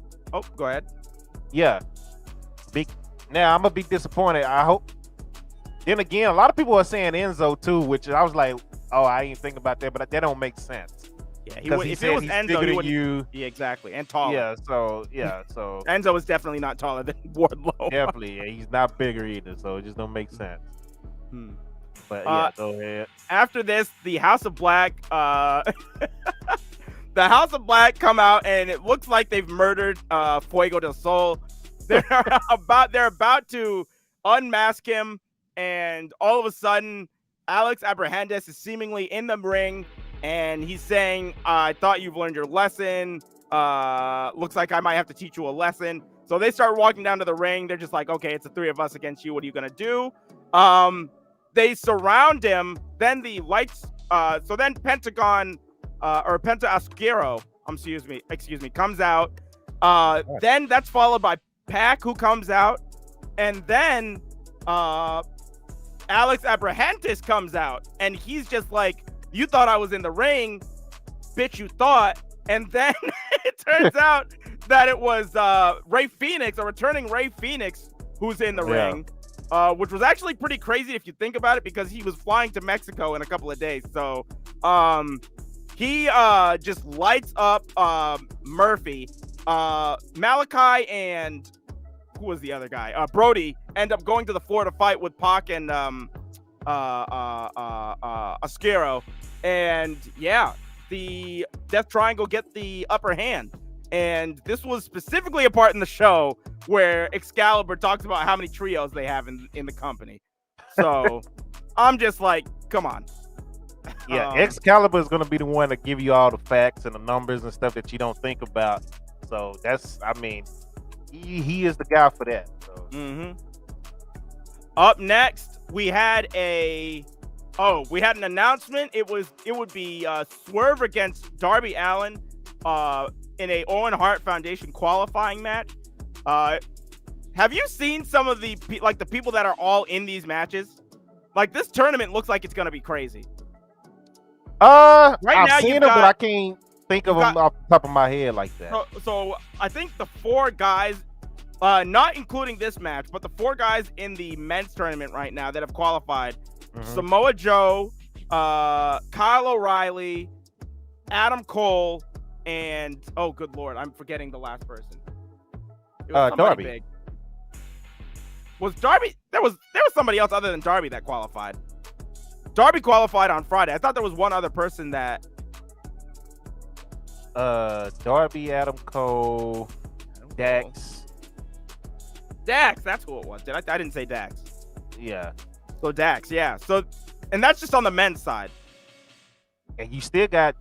Well, we get to it when we talk about Rampage, because I'm about to say you still got a match coming up this week that they promoted, which is going to be crazy. Oh my god, yeah. So,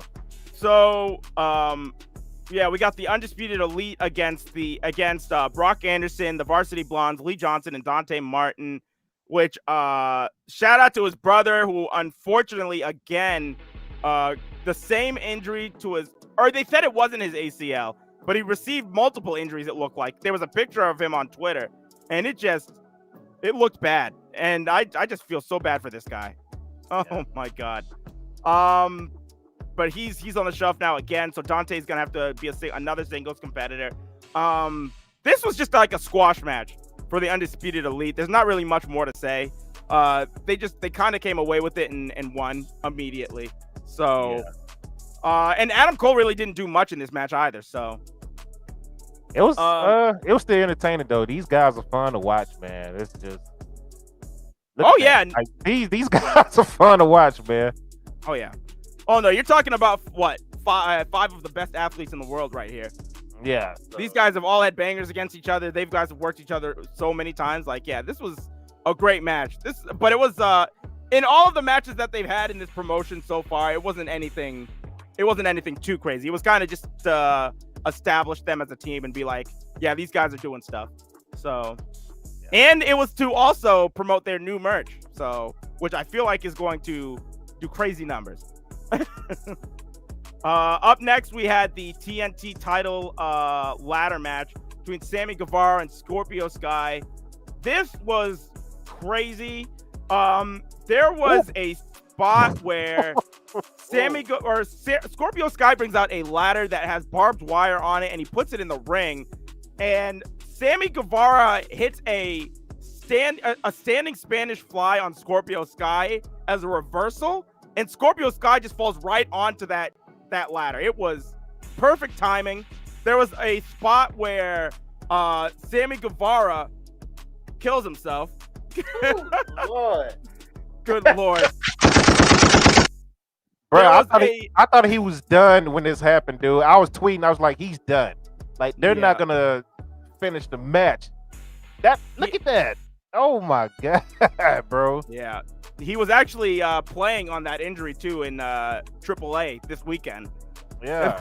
Yeah, but there was this spot where they had the 2 ladders set up, and he goes for the slingshot that he did on Cody, except Scorpio Sky was ready for him and reversed it and hit a cutter of his own. There was the spot near the end of the match where Dan Lambert is in the ring looking at Scorpio Sky, and he gets nailed in the balls by Paige Van Zant. So by Tay Conti. Yeah. She gets nailed by Tay Conti. So Paige Van Zant comes down to the ring. They start getting into a fight. Sammy Guevara and Scorpio Sky start climbing the ladder, but each girl is on the other guy. So Paige Van Zant is on Sammy, and Ty is on Scorpio.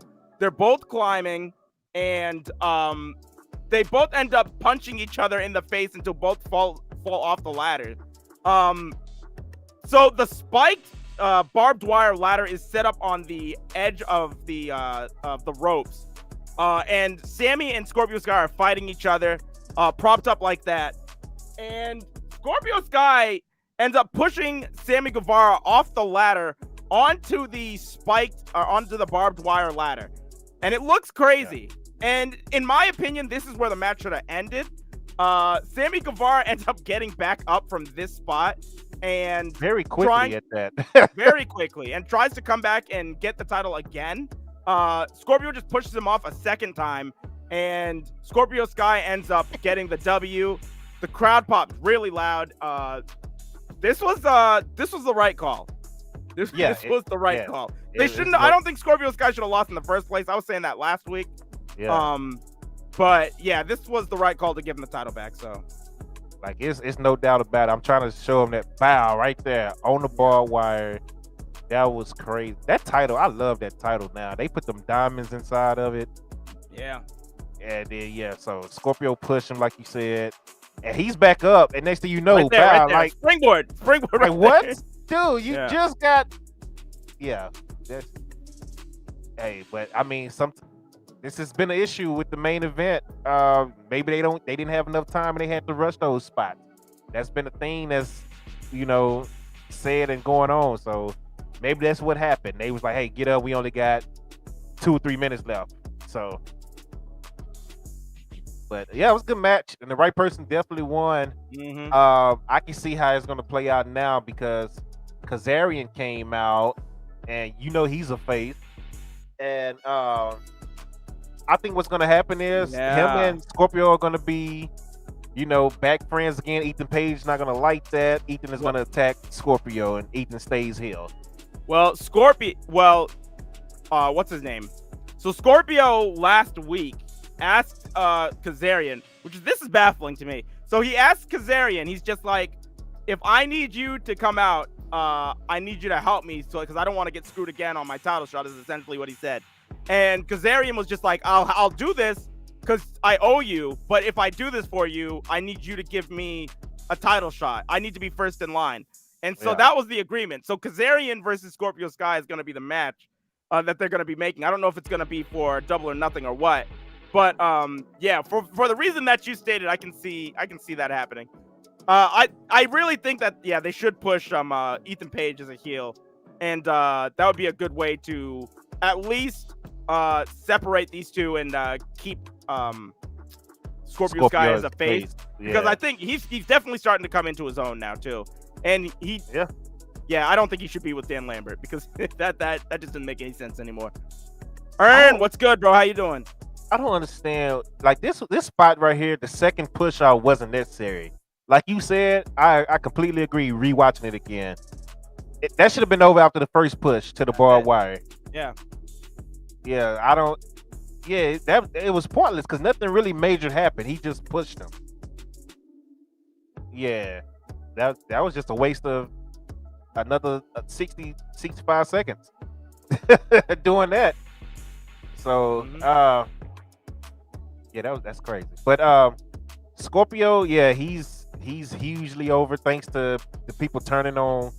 I was about to say Darby, Sammy. The people turned on Sammy. So I mean, he's a face by default. That's what it is. But Dan Lambert, man, that nut shot he took, I really hope that man had a cup because that was bad. That was real. Yeah, that was. She didn't hold back. I think she had some personal beef with him. I'm trying to see if I can find it real quick for those who missed it. Of course, they're kissing, and they just don't seem to love that. Tony Schiavone is like, he's great. He's like, I'm sick of this shit. That's Tony Schiavone. Where is it? Damn, how far back was it? Yeah, you're getting closer. There you go. Right there. So yeah, this kick was crazy. Ty looks fire, by the way. That was crazy. I was like, nah, she got some real life beef. She ain't like what he said a couple of weeks ago. Good lord. Good lord, bro. He threw everything in that kick. She wound it up and kicked him right in the nuts. So, that's Dynamite, man. Every woman except for Paige has got beef with him. Bruh. In my opinion, it was a good show. Baron said, what happened? That stream elements. Baron said the sound of that kick was wild. Yes, bro. I can't play the sound, unfortunately, because, AEW and copyrights and all that. But yeah, that was crazy. That kick was crazy. Dynamite was a good show, man. You got anything else you want to say on that? No, I really enjoyed it. I thought it was really dope. So yeah, I don't really have anything else to say, but it was a really good Dynamite show. Bet. Moving on to SmackDown. Hood Mark, appreciate the follow, man. Make sure you follow my guy, Bucky. Well, tag team partner in crime. We do a lot, man. YouTube, gaming, podcasts. Got other pages where we stream other wrestling content. So yeah, it's a lot going on. So make sure you stay with us. And appreciate you joining. Let's get into SmackDown real quick. Let me make sure I got everything up. That is NXT. So yeah, SmackDown pre-recorded, which I absolutely hate, but I understood because they're in Paris and London and yada yada right now overseas on tour. So they recorded this actually last week after the live SmackDown. So it started with Drew McIntyre versus Sami Zayn in a steel cage match. It was a pretty solid match. I didn't have any issues with that match at all. Of course, Drew gets the win. Oh, but we speeding through from now on, buddy. We did 2.5 hours last week, and that's what we go do. That's what we trying to keep it at from now on, buddy. So even when the guests, if you want to join on, come on, say what you got to say. And yeah, we keeping it moving, bro. So Drew McIntyre defeated Sami Zayn in the steel cage match. We had Madcap Moss interrupt Happy Corbin for Happy Talk. I completely forgot that he took the man's trophy the week before. Yeah. Andre the Giant trophy. I completely forgot that he took it. So he had some guys bring it out, some security guys bring out the trophy. He was talking about how he was going to destroy it. They was piping in crowd noise like crazy because the crowd was dead as hell. Crazy. Oh my goodness. This was so annoying because Madcap Moss takes off the security guard gimmick and he's standing behind Corbin and all you hear is I was like, bruh, nobody is moving in the crowd. Nobody cares right now. People are eating and people are they're already worn out because they just watched the whole episode of SmackDown live. And now we're here watching this. So they're not reacting, but Madcap attacks Corbin. They're having a match at WrestleMania Backlash. I'm mad I just said WrestleMania Backlash. Backlash. I forgot they're having a match there too. Yeah. Good Lord. Ricochet defeated Shanky to retain his Intercontinental title. Any thoughts on that?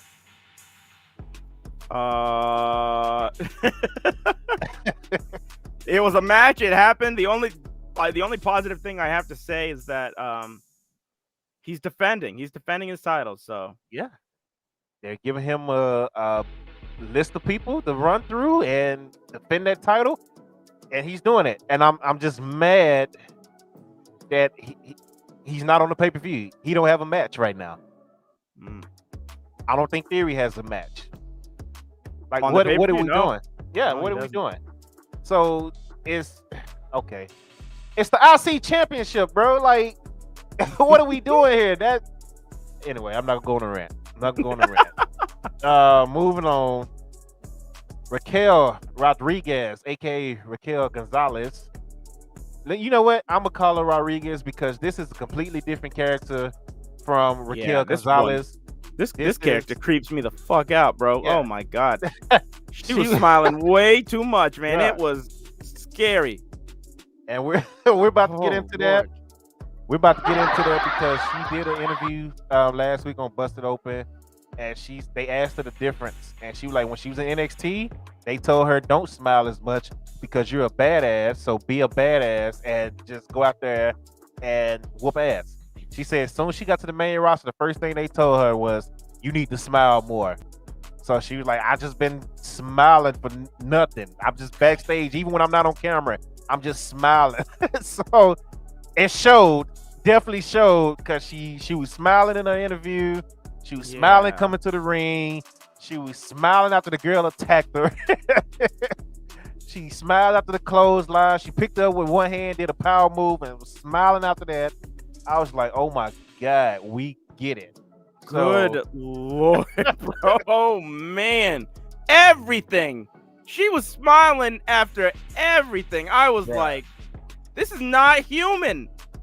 I've never seen one human being ever smile this much in their life like that. It was, oh man, I did not like this. This was just unsettling. Oh man. Might as well change her name to Happy Rodriguez, like Happy Corbin, Happy Rodriguez, because God, boy, she's the happiest person on that roster. Like, she's more happy than Happy Corbin. She was more happy than Happy Corbin. There you go. She's making Happy Corbin look like down bad Corbin. There you go. Pissed off Corbin again. Bum ass Corbin. There you go. Bum ass Corbin. Oh my God. So moving on with Drew McIntyre. I'm sorry, I'm skipping. RK Bro and Usos are doing contract signing for the to unify the tag titles that's been built up. This match has been built up for at least a month at least now? 3 weeks. Yeah. It's been built up, and they end up getting into it. I did like this part that Randy called Jimmy a bitch, and instantly Jimmy was like, "Nah, we scrapping." And they attacked. Jimmy went over the table. It felt authentic. These guys have been killing it. These four together. So I was looking forward to it. Next thing you know, Roman comes out. I'm like, cool. I ain't even mad at it. Roman comes out.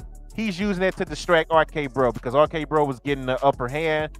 And of course, Usos attack RK Bro and they get the upper hand. So I'm like, cool. I'm cool with that. Drew McIntyre music hit, which this was spoiled for me because I saw this shit online because fans just gotta post everything. And somebody that was at the arena for the previous SmackDown posted a clip of Drew and Roman getting into it. So I was like, why? Why do you have to post that now? Like, so you be like, oh, I was here and this is what's gonna happen. Why? You're not getting paid for it. Twitter didn't pay you for that shit. Nobody paid you for it. You just posted it just to be posted. It didn't matter. You just spoiling shit now. I don't even follow that person, but I saw it because they hashtag Smackdown, and since Smackdown was the topic of the night, and I was talking about Smackdown that night, it just pops up on the timeline. So like, you spoilers, eat a dick, man. Like seriously, just you want to be a dirt sheet so bad. You gotta be. Oh, I was there. Look at Roman and Juice going at it. This is what's gonna happen next. Why? Who paid you to do that? Facts, King. Facts. Bro. Facts. For a couple of likes, you ain't getting no money for that shit. Like, you ain't building a brand or nothing. I can understand if you're trying to build a brand and you want to be in the know. You're not doing that. You're just a regular ass human being that was just at SmackDown. And just so happened they had to pre-record the next week because they in London and Europe and all that. Whatever, bro. Let's move on. So Drew McIntyre comes out, and the exact thing that I saw posted with Roman and Drew getting into it, they got into it. So I'm like, okay, maybe they're setting up Drew and Roman, which I was like, wait a minute. What happened to Shinsuke Nakamura? What was the point bringing Shinsuke out? Oh, there was no point of that. They just needed to kill somebody to make him send a message. But listen, the real problem with all of this is that this is the first time since Roman came back, this is the first time where they booked him to look like a complete moron. Because yes. I want everybody to go back 3 weeks. The entire reason that the Usos and RK Bro are feuding is because Roman told the Usos to go to Raw to get the championships. And now all of a sudden, as Dope will say, what happened after this happened, Dope? What did Paul Heyman say to Adam Pearce? I skipped ahead. Let's get into what Roman did in the ring first. Roman takes the contract, rips it up, and shoves it in Riddle's mouth. I was like, this is not happening. Then we get to Paul Heyman talking to Adam Pearce and basically forcing him to make it a 6-man tag match. Let's add Roman. Let's add Drew McIntyre. Adam Pearce, of course, says, well, no, we already have a title unification match. I can't just do that. There's no titles on the line if we do it that way. And Paul's like, no, you're gonna do it, and then it's official. 6-man tag, Bloodline versus RK Bro and Drew McIntyre. No winner take all. None of that. No titles on the line. It's just a regular ass 6-man match. It'll be a fire match because who's in it, but dude, you built up a title match for a month that the head of the table, the tribal chief Roman Reigns himself said, go get the these damn titles, bro. And he's the one that rips up the contract. He looks like an idiot. They made Roman look like an idiot this week, dude. I was like, what is going on? Like, this is so stupid. Like, it. What? Jesus Christ. Like, what in what world? In what world is a 6-man match more important than a title unification match? With In no what? titles on the line. In what universe does WWE think people want to watch that over a fucking title unification match? It's ridiculous. Oh my God. They have to. If they don't make this a title, if they don't make this a winner take all match, this is pointless. It's ridiculous because this just makes no sense At all. It's stupid. This was so dumb. Roman looks like a fool. Everybody that participates in this match looks like a fool. They made like, Paul Heyman look Lord. stupid. Yep. Like, good Lord. This was just dumb. This was dumb. My only hope is something happened this week and they say winner take all. Because if it's just stupid. That was the whole point of the feud starting in the first place. Goodness gracious. Go dog. get the other titles. We want all the belts. Go get the other titles. And Roman is the one that ripped it up. It wasn't RK Bro, the people that got called out. It wasn't Drew, the person that's chasing Roman's title. It was like, no, we go fight. And no, it was Roman that did it. And it was Paul that called the match. And it wasn't even like Roman was being provoked or anything. Roman had nothing to do with this whole thing. Like, Randy just called Jimmy a bitch. That was it. So why did Roman have to come up and rip out a contract? This is what he wanted. That's what it keeps coming back to. Roman wanted he wanted these two to fight for the titles. Why is he coming out ripping up a contract that's gonna give him what he wanted? Golly, bro, I just threw up my hands. Oh man, this wasn't the first time on this episode of Smackdown where I did that, but good Lord, bro, this was where it went downhill. Good Lord, oh my God. Yeah, it's like we said with the whole Bianca thing. It's like, do they even remember what the hell they wrote just a month ago, or we just like, hey, I got an idea, let's do this week. Then next week, oh, I got another idea, let's do this, and it's not sticking to the storyline. Like they're lit. Bruh. Somebody's gonna forget tomorrow. All right, yeah. I guarantee you somebody's gonna forget next week, and they're gonna be like, "We've got a contract signing that we got." They're just gonna completely try to erase everything that we just saw, like, because this made no sense. This made no sense. I was so confused by what I saw. So confused. Good Lord. Yeah, it's so dumb, man. And lazy booking, dude. You know what? I'm coming out with a lazy booking shirt. That's it.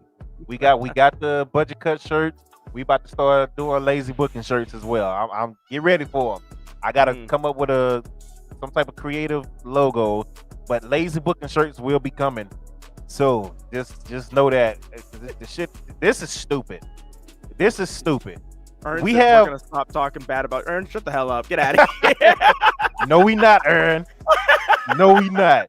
Until they do right and actually makes. Yeah, you know what this feel like? This feel like me playing universe mode, and then I stopped playing universe mode for like a month, and I come back to it and forgot all my damn. You're like, what was I doing? What was who's my champions again? I completely forgot about that. Yeah, that's what this is right now. This is real life universe mode that decided to go play Madden or MLB or Elden Ring for like a month.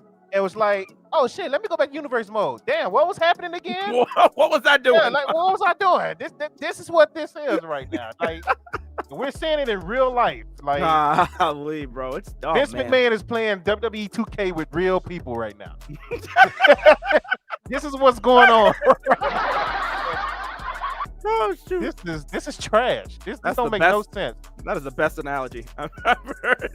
We have a premium live event Oh, next Sunday in 7 days, and they have four matches, and everything else is up in the air. There's no U.S. title match. We're gonna get into the women's tag team. There's no women's tag team match, but instead they're gonna push it 2 weeks on SmackDown instead of give the. Let's continue with SmackDown. Ern says he was watching it. Yeah, he says I was watching it with while chatting with Dark, and he was like, "What the f is happening right now?" Yeah, it was crazy. Yeah, it was crazy. Yeah, Yeah, moving on. Speaking of the women's tag team champions, we had Naomi defeat Shayna Baszler. Match was pretty sloppy. I said premium live event. Baron, you're not listening, pal. Naomi defeated Shayna Baszler, right? And they get attacked. Naomi get attacked by Shayna. Natalya, who this still pissed me off for some reason. Natalya is all of a sudden in the tag team with Shayna when Tamina is still on the roster. But whatever. And they were just tag team champions, just literally whatever. But Naomi defeats Shayna. They get attacked by Natty and Shayna. One thing I do love about what they're doing now with the women's tag team is Naomi is getting matches. Shayna is starting to get matches. That's stuff we didn't see before until this. That's the only thing I like about it. Because Naomi is getting to show you what she can do, even though this match was kind of sloppy on both ends. But at least Naomi and Shayna are on TV. Naomi has consistently been in one-on-one matches since winning the titles. So I appreciate that. Hey, WWE fan, listen. The women's tag champions go to both brands. So it don't fucking matter if Tamina is on Raw because they're defending on SmackDown and Raw. They're literally on both brands. So you could have just... And Natalya is doing NXT and SmackDown right now. So why the hell Tamina can't do SmackDown and Raw? And they could have kept the original team together. Former champions. Put Shayna with somebody else, or better yet, make Shayna the badass star that she was by herself and put her back in title pictures, because you have no contenders now for Bianca. Bianca didn't beat everybody. And Asuka is about to fight Becky. Who do you have for Bianca? Anybody got an answer to that? Who's next for Bianca? I'll wait, and I'll keep it going until somebody give me an answer for that.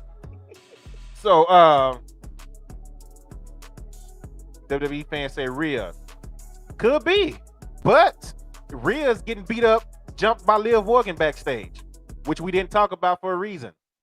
So, but since you said Rhea, I had to bring that up now. So, Rhea got jumped backstage for Liv Morgan. So that can't happen right now because she's in the storyline with Liv. So pick another one. Alex said Alexa. Guess what? Alexa can't fucking get on TV, so she's on TMZ talking about she's waiting on WWE. So try again. Who do they have for Bianca right now? Today, right now, who do they have for Bianca? They did these backstage vignettes with Alexa and going to almost said tutoring. It felt like tutoring. But god damn it, I can't even think of them. Seeing a doctor, basically. To try to figure out her the therapist, the whole therapist thing. There you go. Yeah. I knew it was a T word, I just couldn't figure it out right. But he said Xia Li, he said Zelina. Xia Li can't even get on TV. Ivory, no, stop. Thank you, Liz. Therapy, dude. Because I'm trying not to rant, but I'm about to rant anyway. They had Alexa Bliss do all this just to do the Saudi Arabia show, and then she was never seen from again. They just put in an elimination chamber, and that was it. What else? So stupid, and she's not hurt. She's waiting to be used. So whatever, man. Moving on to SmackDown, because y'all haven't answered my question, by the way, because the answer is nobody. Moving on, the most 50-50 booking I've ever seen in my life in one show. Xavier Woods defeat Ridge Holland, and then Sheamus gets mad about that and calls out Kofi Kingston and defeats Kofi Kingston.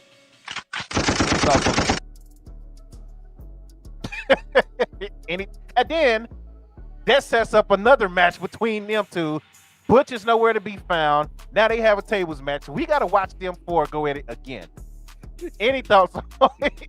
They Any said thoughts Butch on that? is nowhere to be found. He said, You can't find him. They put pictures up saying he could be in New York, Cali, he could be in Paris, he could be in London. Butch done ran away. Fuck, bro, I hate everything. Man, oh Lord, I forgot about this, dude. Oh my God, bro. I could tell what was happening as soon as the match ended too. Yep. I was just like, cause I was watching this with Ern, and as soon as this ended, I told him, I was just like, "Yep, Sheamus is grabbing the mic. He's about to ask Kofi for a match. Watch." It's like 2 seconds later. All right, Kofi, you get in the ring. We're gonna have a match now. It's just like, God damn it, bro. Like, poor Kofi. Oh my God, bro. Okay, time out. WWE fan, how many times do you need to see Bianca beat Doudrop? No. How many more times do you need to see that? That match has happened 7 times already. Too many times, bro. And it's the same ending to each match. Doudrop goes to the corner. Bianca goes from behind her, pick her up, carry her to the center of the ring. Bow. End the story. Oh my God, Bianca is so strong. We never seen this happen. You saw it 6 other times, damn it. So, just, dude, keep trying, though. Get the table. Shout out to Get the Tables, man. GEA. You're not wrong. It's really starting to turn into the rematch show.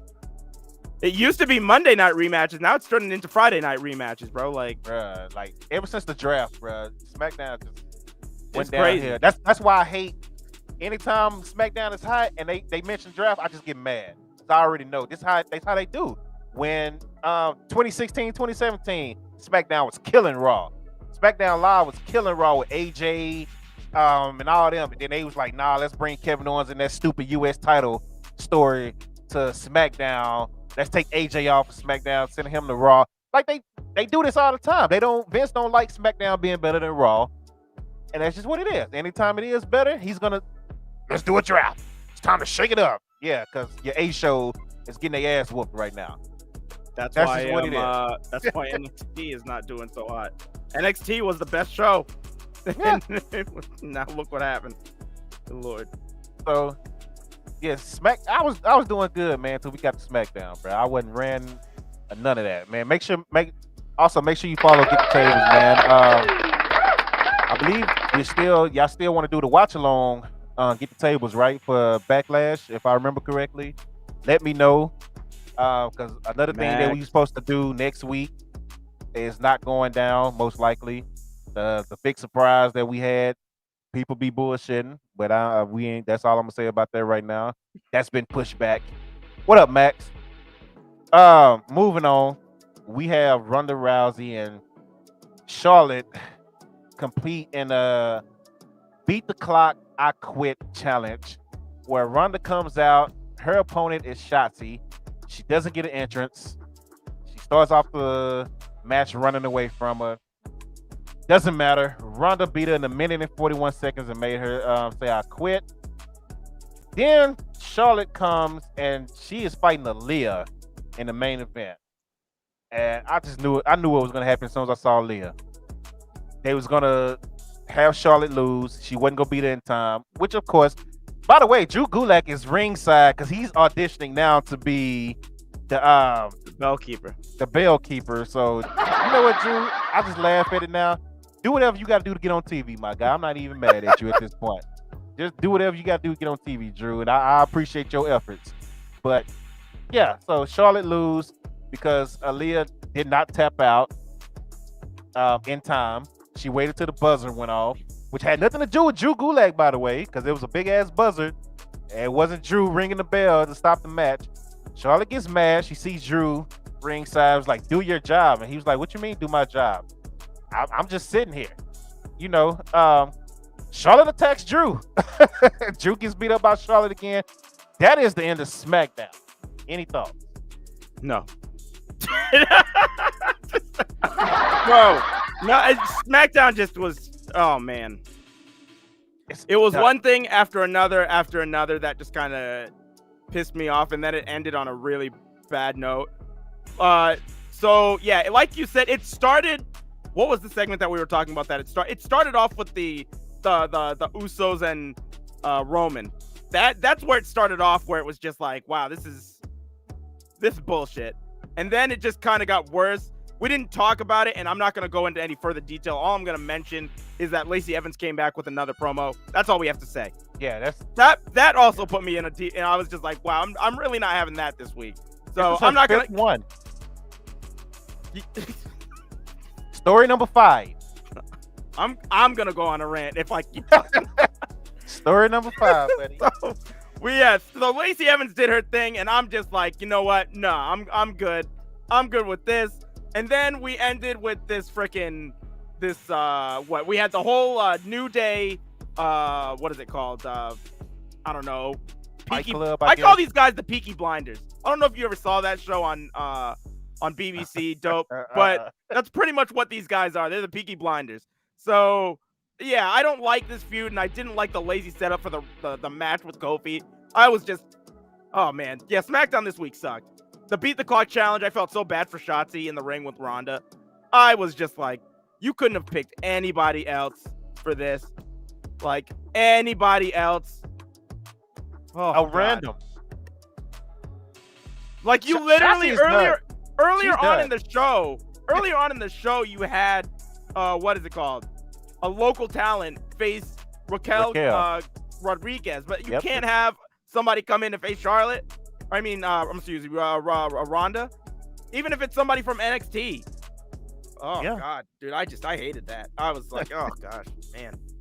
No entrance music either. She was just in the ring. And then when they came back from commercial, they were still playing Ronda's music, even though Shotzi had made an entrance already. So Ronda comes out, the ring is empty. They go to commercial. They come back. Shotzi's in the ring, so obviously she made an entrance. But they come back from commercial playing Ronda's music still. Like no respect, none. She's done. Like it's just next budget cut. I wouldn't be surprised at all. So it's stupid. It's so stupid. Real quick. We'll save it. Never mind. We'll save it. Yeah, I'm done. I ain't got nothing to say. I did my rant. I hate the fact because I love SmackDown. Like I always liked SmackDown better than Raw, even when from the day one when they first started and separated brands back in 2003, 2004, something like that. I was Team SmackDown because I always cheered for like the underdog, and I always knew Raw was the A guy, the A show. That's Vince baby. So I was always Team SmackDown. And SmackDown in the Thunderdome era was completely killing Raw. SmackDown in the PC, killing Raw. Roman, man, the stories they was telling with Roman and Jay, and then when Jimmy came back, and then I'm still not over that. I'm nobody's bitch. All of a sudden, I'm your bitch again with team, and I love all y'all. All of a sudden, I'm your bitch again. No payoff. Literally, the next week, he had a shirt and everything, and then they stopped selling it after the next week because they were all together. Like, no payoff to it, but whatever, man. Let's go to Rampage. Rampage. This week, we started off with a Owen Hart Foundation's qualifying match for the men. Isaiah, actually I need to stop saying Isaiah. Swerve Strickland against Darby Allin. These guys have fought each other in the past. Back when I used to do what was it called? Flashback Fridays. We actually watched Swerve's final match in Defy Wrestling, and it was against Darby Allin, and it was a spectacular final match that Swerve had in Defy. And they basically continued off of that match, and the ending was kind of an ode to that too. where Darby picked up the win on Swerve after getting it was some type of like unique type of pin where he just kind of like trapped his arm so he couldn't get out of it, which was the like exact same way that he beat him in his final match in Defy. So if you had watched both of those matches, that was kind of like a wink to you. So I thought that was really dope. Also, Swerve ended up losing this match also because what's his name? Darby and him were fighting on the outside, and near the end of the match, Ricky Starks comes down to the ring, and he's about to try and lay hands on Swerve, but Papa Sting gets in between the both of them. But that is just enough time for Darby to recover, because when Swerve gets back into the ring, that's when he gets pinned. So, what did you think of the match itself, Dope? As soon as I saw it, I was like, this is already better than Smackdown. So yeah, that's all I thought about it. Yep, this is already better than Smackdown. I'm good. Oh yeah, it's crazy how you could go from Smackdown and right after you go into that. Like, yeah, ridiculous. So right after this, we had a 6-person tag match. Goodness gracious, we got Jade Cargill, Kiera Hogan, and Red Velvet. Jade Cargill and the Baddies, they're calling them. Sheesh. Against Sky Blue, Willow Nightingale, and Trisha Dora. Trisha Dora making her debut in AEW. This match was for the culture. I'm just going to come out and say that right now. This was a spectacular 6-person match. All these girls can freaking go. Dynamite. Dynamite is. I'm not even going to post your comment, Dynamite. Oh, Ern says the Little Debbie's match. Oh boy. The Little Debbie's match. Wow, bro. Great match though. The Baddies get the win after Trisha Dora is hit with Jaded. Her first match on AEW, like I was saying, so she was gonna be the one that was gonna get the pin. But a really, really dope match. All 6 of these women can go. I've been seeing a lot of Willow Nightingale on AEW, so hopefully they either sign her to ROH, because she was part of the ROH women's division. So hopefully she gets put back in that, or she gets a contract in AEW. But I really want her to be a part of this. And Trisha Dora is really dope too, so hopefully she gets more time on TV. Oh, yeah. Goodness gracious, Dynamite. Yep. You know he coming. You know he coming. Keith Lee against Colton Gunn. Keith just kills this man. What do you want to? Do you have anything to add to that? Dope. Nope. It's nothing else to really say. I mean, as soon as I saw the matchup, I was like, okay, I know what this is. This is a squash. Like, it ain't nothing to say about that. That's it. Match number 4, we had the main event. Ring of Honor TV title on the line. Samoa Joe defending against Trent. This was a decent match between the two. Near the end, Chucky T, or I'm sorry, not Chucky T. Trent tried to bolt at Joe in the corner, and Joe did his counter into the Uranagi, but he planted Trent with this Uranagi. He just must have knocked the wind out of this man, because it looked terrible to take this. And then right after that, he goes immediately into the Coquina clutch, and then just it's over. It's all over.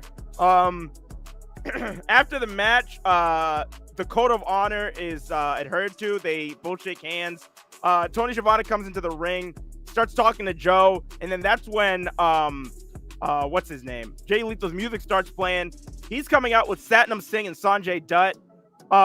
Jay Lethal books it into the ring. Jay Lethal books it into the ring. Orange Cassidy is having a face-off against Satnam Singh. This was pretty hilarious because Satnam Singh towers over Orange Cassidy. Orange Cassidy does the thing where he just reaches high up in the air, and he's not even with his hands stretched out to the top, Satnam Singh still is way taller than him. Yeah. And his hands don't even reach his face. And so he just puts his hand in his pocket, starts giving him the bullshit kicks to the leg. Satnam Singh's just not having any of it, and he just pushes him to the side. This was pretty funny. The match goes off air with Joe and Lethal having to be separated. And that was Rampage for the week. Thought it was a pretty good show. All of that in 1 hour. In 1 hour. And here we are talking about Raw with 3 hours having 5 matches. Smackdown with how many? You know what? Let's count. We didn't even count Smackdown matches. One where I guess they had a lot because a lot of them was quick and stupid. So 1, 2, 3, 4, 5, 6, 7, 8. Oh, SmackDown did 8 matches. Again, because all of them was quick. So it was, yeah. You got Xavier Woods trolling everybody with his new finisher, the backwood, which is a freaking roll up. I was like, I like what he's trying to do, but I hate it at the same time because you know how I feel about roll ups. So for him to make that his finisher, I was like, good lord. Appreciate the follow. Make sure you follow my guy Dark as well. MT Darkness. Replace the S with the 5s. As you see on the screen, King's about we are winning. Yeah, I had to put the baddies on the screen, man. We started talking about them. So, put the baddies on the screen. So that's the week in wrestling. Before we get into, you want to talk about Ryback real quick? Yeah, we can. Yeah, he was pretty outrageous this week, wasn't he? Let me see if I can even find it. He deleted the tweet, I think. Did he? I remember retweeting it. Wow. And talking crap. And I saw that it was gone. I was gonna say enough people definitely. I'm sure it's saved. Oh, I found it. Dang, it's on Twitter? Oh yeah, if you type in Ryback, people screenshotted it. A lot of people screenshotted it. Okay, bet. You know, the craziest part about this whole thing was that, what is it called? All of the, all of the people that normally are on the IWC just with screaming nonsense at each other about which promotion is better. All of them came together because to just hate on this man. Dude. It was just like, it didn't matter what promotion you supported. Everybody was just like, Ryback is the worst. Hey, Sif Diamond. Hey, thank you for the follow, man. I appreciate that. So that is the tweet right there. Long story short, he's a bitter guy, and he's like, he started off saying stuff that Vince McMahon haters actually like, saying like most promoters, Vince has no control. Well, actually, let me read that again. I'm getting that mixed up with another tweet that he had. Yeah, no, this will actually go straight into his talking about his mom. So yeah, I'm getting this one confused with another one. But yeah, if you see, he's talking about this man's mom for whatever reason. He ends it with "fuck you, old man." He talks about his mom getting beat up as a child and how Vince, called his mom a whore, and she just passed away. And this is the guy who claims that Vince and WWE is blackballing him for going to other companies, which is not true at all. Vince don't give a damn about you. But this triggered me, and I know Vince doesn't care. Vince doesn't care because Vince, I don't even know if Vince even sees this or hear about it. But the fact that this guy has been gone for so long and he's still shooting shots at a 75, 76-year-old man who doesn't give a damn about him, the man that built you up to make you even known in the first place, because real people like me ain't forgot about Skip Sheffield, trash ass. I remember Skip Sheffield and how ass he was, and then Vince was like, you know what? He's a big meaty guy. Let's repackage him into Ryback. And you fell in love with the thought of being Ryback so much that you legally changed your name to Ryback because you're a fucking loser. Ryback is the name that Vince gave you. That's your dad in low key, Ryback. Because he gave you that name, he gave you the fame, he gave you opportunity. You couldn't fucking stop hurting people like the champ at the time, CM Punk. You couldn't stop hurting smaller guys. Randy Orton had an issue with you. Mark Henry don't like you to this day. Like, bruh, thank God for Kalisto whooping your ass at WrestleMania 32 for the U.S. title. Kalisto's goated. He's in the GOAT conversation for that alone. But you're trash. Like, you're trash. You're fucking trash. You're a loser. You're a steroid taking, little meat having ass, bald headed bitch that feels the need to talk about wrestlers. And speaking of bitches talking about wrestlers, Disco Inferno, eat a bag of dicks as well, my guy. Yeah. You're talking shit about stardom wrestlers, and I was highly entertained by that clip that he was talking about. So thank God for Kenny Omega. Represent. Let's go. Thank God for Kenny Omega talking noise to him. So I really ain't got much to say. So shout out to Kenny Omega for just becoming more popular with me. He's already super over with me, but just him talking noise to Disco Inferno, calling him a unathletic mid-Carter guy, and he said something else that I love. He said he was unathletic, a mid-Carter from yesteryear, or something like that, a non-star basically. You're a non-factor. Buff Bagwell also chimed in, and everybody loves bringing up Buff Bagwell, going to jail for DUI. Bruh, so what? So what? He's past that now. So what? That was a long ass time ago.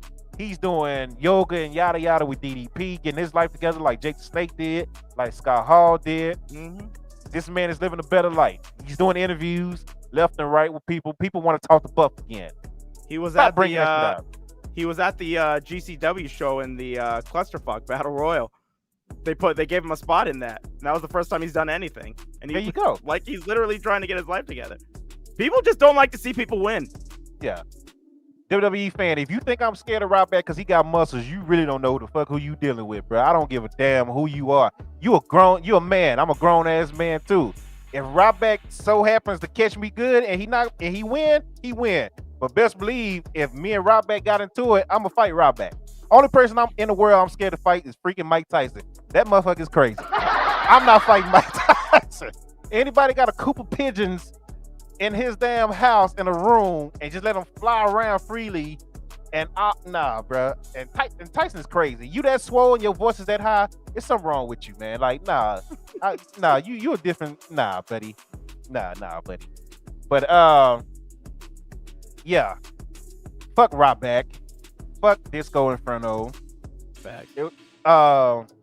If I ain't gonna say this yet because I'ma still wait till this guy respond. But if somebody else is supposed to be joining the show, if they don't join the show and they the ones who set the date and time to get on the show, just to come up with a fucking excuse last minute, if they don't get on the show, fuck them too.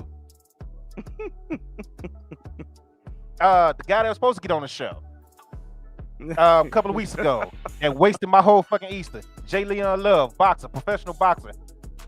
He sees everything I post because he follows me on this. He follows me on Twitter. He follows me on Instagram. Fuck him too for that whole move that you pulled, bruh. I don't care who you are. You're still a grown man. You're a grown man. And best believe I've been in boxing classes and shit too, so I know how to fight too, bruh. So it is what it is. I ain't gonna say I can whoop everybody, but I ain't scared to fight you. If we ever get to that point, ain't no hole in my blood except with Mike Tyson. That's it. That's it. I'll fight anybody. I'll go there with anybody. I don't hold my tongue for nobody. Both barrels, bro. He's got him out today. I told y'all I made a tweet yesterday because we was talking about me and my homie was talking about how these podcasters that say all this stupid shit are the ones that's popular, but we run a legit podcast here. That's we just give you facts. We don't say nothing off the wall or crazy unless we're joking. And you know what I'm saying? Like shit is crazy. You know what I'm saying? These people blow up being stupid. JD from NY is a fucking idiot. And people fight him. I mean, people just follow him all the time. King, I will knock your ass out in one, bro. You talk too much shit. When I fight Mike Tyson and King, yeah, stop, bro. Alex said, when I fight Brock, I will fight anybody but Mike Tyson. I ain't saying I'm gonna beat everybody, but I will fight anybody. They are clipping you right now, and then they're just gonna make this giant promo package. Go ahead. I will fight Brock Lesnar right now. I don't give a shit. Now they got me recorded. Oh, Nathan. There you go, man. Now you in it now. Yeah, there you go. Now Brock finna come get both our ass and take us to Suplex City. Let's go, baby. Best believe I'm gonna get some money out of it though. If I end up fighting Brock, I bet I get some money out of it. I will fight anybody for some money. Oh shit. Let's get it. I'm gonna get that big check. And I'm be like, fuck all this other stuff. Alice, what's good? It'll be straight Twitch building the dope content and darkness brand, buddy. After that check hit, we good. Shit, we good. Big Aaron, appreciate the follow, man. Appreciate the follow. But yeah, man, right back. It was some old people. I'm not gonna say the other guy's name because he haven't confirmed or denied yet. But next week is off, and it doesn't matter anyway because we're supposed to be doing the watch along with Get the Tables, which I completely forgot Backlash was next week anyway. So yeah, I ain't really tripping. But if this guy don't come on after set, yeah, fuck him too. And after that happens, I'm gonna go off and say his name on that episode. So and I believe Dark said he wanted to go off too, but we'll see if Dark go off or not. I might end up just doing all of the rant. Ryback eat a dick. JD from NY can eat a bag of dicks. Ryback eat JD's bag of dicks plus another bag of dicks on top of that, and throw some sick ones in there for both of them. Let me see. They can all go to the community bowl of dicks and just eat together. There you go. Eat them all. I told my homie, I said, yo, I'm tired of being filtered. If we gotta talk crazy and I gotta show you unfiltered dope and to get trending in these views, fuck it. I'm with it. I filter myself a lot. Y'all really don't understand. I filter myself a lot. So on this and Twitter, and I say a lot of crazy stuff on Twitter, but I filter myself a lot. So Ryback, eat a dick. JD, eat a dick. As of right now, Jay Leon, eat a dick. This guy that we supposed to have on, if you don't come on, you eat a bag of dicks too. And I'm gonna definitely rip your ass up for what you posted today. So you just giving us material. You better bring your ass on this podcast. That's all I'm gonna tell you. Because yeah, we finna be trending for sure off of that one. Who is? I'm trying to read comments while I'm going on my rant. You said WWE can release can eat a bag of dicks for releasing Draco. Don't go full Cornette. Cornette eat a bag of dicks. Oh, Cornette can eat the biggest bag of dicks. Oh, goodness gracious. Yeah, absolutely. It's somebody else. Oh, the fans, you racist bastards that want to talk about Ember Moon. Let me get on y'all real quick because y'all are the same. Hold on a second. Go ahead. Can you let me hold on a second. Actually, go ahead. You continue because I want to share the. Actually, I found it. Yeah, I'm about to say you can share it on your end too. Just hit the share. Let me share my. Let me take this off real quick. I'll take this off. He say he can eat it. He say he can eat a glizzy, bruh.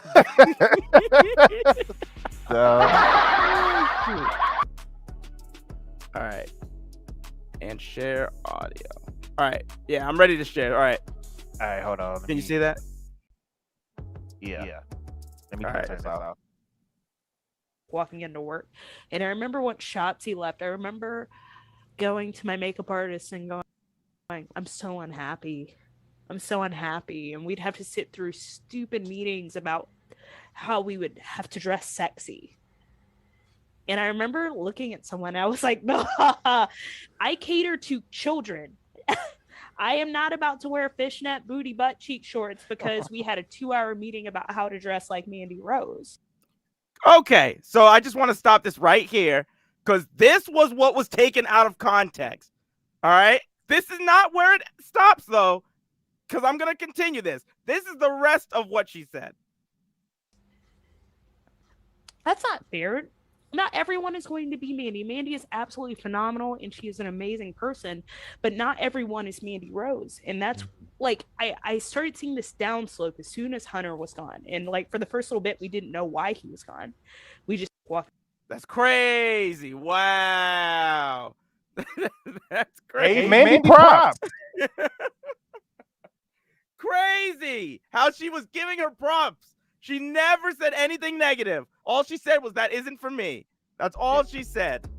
And Liz say, I don't want to like Mandy Rose either. Me either, bro. Me either, bro, because I'm a man. I don't want to look like Mandy Rose. I look like Mandy Rose. That's the problem. So, but yeah, dog. So that's what I should have did. I should have pulled that tweet up. I don't have time to go try to find it. But it's the same group of people that anytime a black wrestler say anything that they, especially if they just left the company or whatever, oh, you leave WWE, you can't say nothing, especially if you're a black wrestler because you're entitled. Where in that clip does she sound entitled? She said she don't want to dress like Mandy Rose. And really, she saved Mandy. I said this on Twitter. Because if she really dressed like Mandy Rose, Mandy wouldn't be champ right now. Ember is bad, bruh. Y'all sleep on Ember. Ember is bad. Matter of fact, I posted a photo of Ember. And I was like, how much more skin do you want her show? Because what she wore already showed enough skin.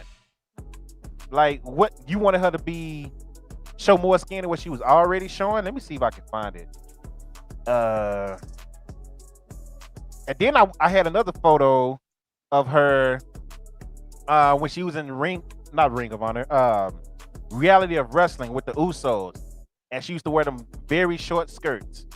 And I was like, bruh, be glad Ember did not decide to do that, because Mandy would not be champ right now, bro. She was dressing like that when she was like in like Shimmer and all those other places before she came to WWE and stuff too. It's like, good lord, bro. Yeah, black people are just, oh man, bro. Listen, but it's the same group of people, man. And one of the is what's the name? Garrett. I can't remember all of them. Boss Man, Jobber. No, Jobber wasn't in that. Jobber don't really. He wasn't. I didn't see him when he come. Matter of fact, let me just pull up on my phone. I was gonna say, because I'm pretty sure that he was talking some match. He's always quick to suck their dick when it comes to this type of stuff. So I remember sending it to you. When Ali came back, he was just like, "Oh wow, fuck Ali." I was just like, "What? Like what?" Jobber said that. I didn't see that. Yeah, you didn't see that. So yeah, it's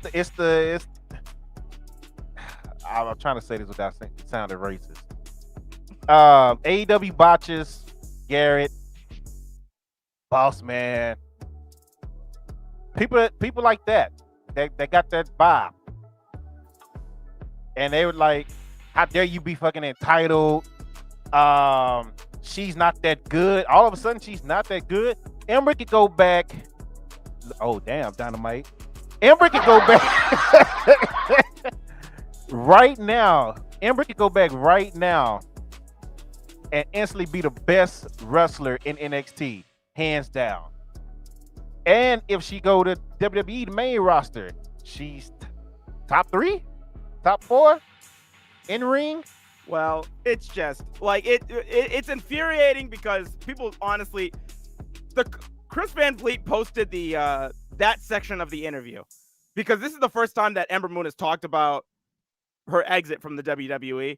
It's a 15-minute thing, so people could have watched it. People's minds just aren't built for videos for 15 minutes anymore.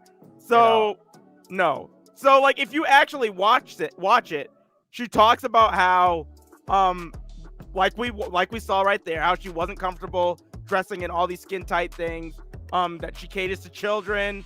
She talks about how she basically went back and did the thing where like they told her that she was gonna come back as a heel, but then they kept changing their minds on how they wanted to progress with her. So she would come back every week and smile and do whatever she was told, and then it just got to a point where they told her, "You're off TV, and you didn't do anything wrong, but that's all we can tell you." And when she went home, she was just like, "So I'm sitting here, and you're telling me I didn't do anything wrong, but you're not gonna have me come to TV." And then the next time they got a hold of her, they're like, "We just want you to come here and show people tape and teach them some stuff in the ring." They essentially said, Coach, "You're gonna be a coach." So that was her alternative. And people are calling her entitled and shit. It's just like, no, she wants to perform, and they were telling her, you've got to be a coach if you want to continue working in the WWE. Yeah. What's entitled about this? And one guy said, "Oh, imagine instead of them firing you, imagine complaining about a company who's trying to give you another job instead of firing you, bruh. Let's be real. Timothy Thatcher was turned into a coach, fired. Samoa Joe turned into a coach, fired. William Regal was turned into a coach, fired. So don't sit there and say, oh, they trying to keep you with a job. No, bruh. They just using you up until they fire you. And they not putting you on TV and letting you be the talented person that you are. So don't sit there and be like, oh, they were just trying to keep her with a job and she didn't like that. What? You sound stupid as hell. She knew what it was, so she got up out of there. That's what it was. Bro, push, appreciate you. Yeah, exactly. So I'm done. Because I didn't call out anybody I can think of right now. I told you I'm not holding nothing back no more. Yeah, dope empty the chambers. I'm done with the whole being nice and changing my schedule up for people and trying to accommodate other folks and trying to be nice to other streamers because they stream, but you're really a dickhead in real life. Yeah, my patience gone for that shit, man. Patience gone for that shit. I ain't in my 20s no more. I'm in my 30s. I ain't got the patience for that. I'm that old man on the outside the house, but like, get out my yard. That's me. I ain't got patience to be dealing with BS no more, bro. We too grown for that. We too old for that. Like, nah, bro. That shit is dumb. That shit is dumb. If you're a grown man and you tell somebody you go do something, do it. If you can't do it all of a sudden, or you don't want to do it all of a sudden, say that and leave it at that. Don't do all that BS. Oh, this and this and that. I can't do this, do that. Or don't be a dickhead in real life, but hop on the stream and act like you all cool and we buddies and shit like that. Fuck you, boy. I don't fuck with you like that. And I've been being nice because I've been trying to keep it cordial, or I just don't respond in general at all. But stop that shit. We ain't cool. We ain't buddies. Don't tell me to follow you. You tried to get me to follow you a long time ago. I'm not following you for a reason. My streaming homies know who they are. If you got questions about it, we ain't streaming homies. Simple as that. And don't even, man, because there's another streamer I've been holding off of him for months. But he got his own issues with people that got the similar names to him. That's all I'm gonna say about that. He can eat a dick too. Show of the week, superstar of the week, and let's get up out of here.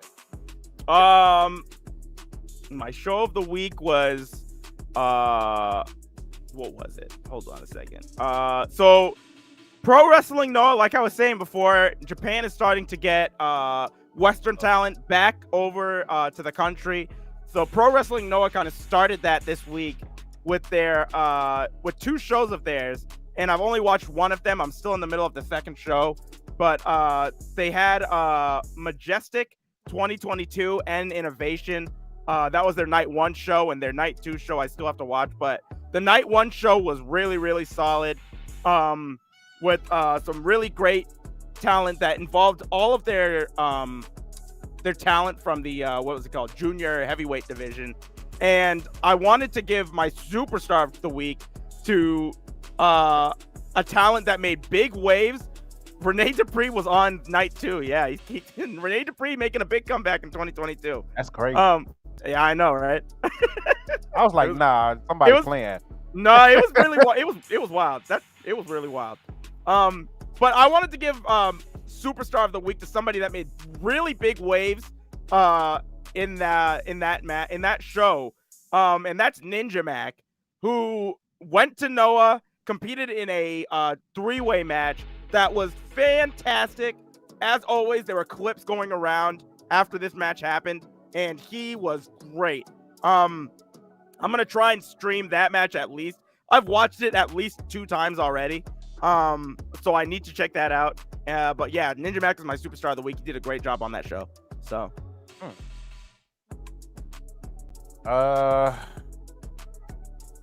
Big Aaron said superstar of the week is Kiera Hogan. Good lord. Definitely good seeing that back on TV. Shoot. Damn, I don't know. It's between Rampage and Dynamite for me. Low key, Rampage started off great, and then the ending I didn't really care too much. So I'm gonna go with Dynamite. I think if they ended Rampage with that, honestly, like if they ended Rampage with Darby and Swerve, or if they even ended it, I really like that 6-women's match for more reasons than the obvious reasons. But like, they actually, all 6 of those girls really did a good job in that match, and I actually would have been fine with that ending it too. I really do think that the Trent Samoa Joe match was probably the weakest thing on that entire card. So, yeah. But obviously besides the squash match, but yeah, man, Jade, they just steady giving her more resources to look even better. Putting her with Kiera and Red Velvet, that's fire, bro. Those 3 girls together are gonna be amazing. Oh my lord. Oh shit! Listen, I didn't see Impact this week, so that's why Impact. I can't put it. Oh god, yeah. If I had watched it, because I heard a lot of the big angles they shot on Impact this week. If I had watched it, that would have been my show of the week.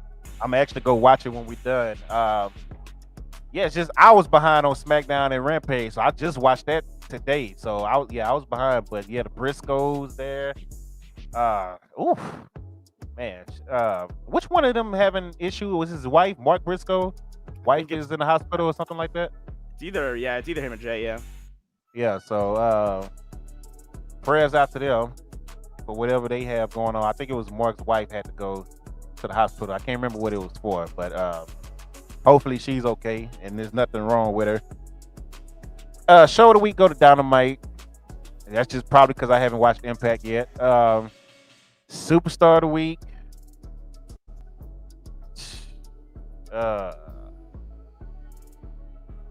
Scorpio had a big week, but what's his name joining the Bullet Club? Juice joining Bullet Club was crazy. Juice, yeah, that was a really good moment. Yeah. Who else? I mean, Jay with the baddie section. That could be. You know what? Superstar of the week is going to go to FTR as a tag team. Because that match that they had and everything they did. FTR is just the hottest team in wrestling right now. So I'll give them the Superstar of the week for that. So Dynamite and the Superstar of the week. And yeah, that's it, man. Anything you want to say before we get off? I did want to show my latest recap video from YouTube real quick. So I was going to share the screen for that. I do an E-League MTDW, and we just had one of our best episodes. So I was gonna show that recap video real quick, and I'm gonna pull it up on this end because your video played perfectly on your end, but on my end for whatever reason it was kind of jumpy. So a little choppy. Yeah, I'll pull it up on my end real quick. All right. And you said it's the latest one? Yeah. Episode 3. All right, give me 1 second. 1 second.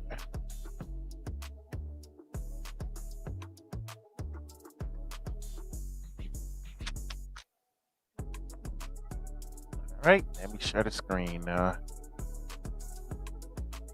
I wish they made it easy just to get to the share screen. You just be like, share, bow. Press a button, yeah. Yeah, And shout outs also to Big Earn, who also joins me as my co-commentator on these shows. You see him in the right of the video with me. So, all right, let's get to the video. Turn this music off so they can hear. See if I can make the screen bigger. There we go. YouTube, let's go. I am one half of your announced team. Darkness here with Big Earn. Big Earn, say what's up to the people. What's up, everybody? Welcome to MTBW.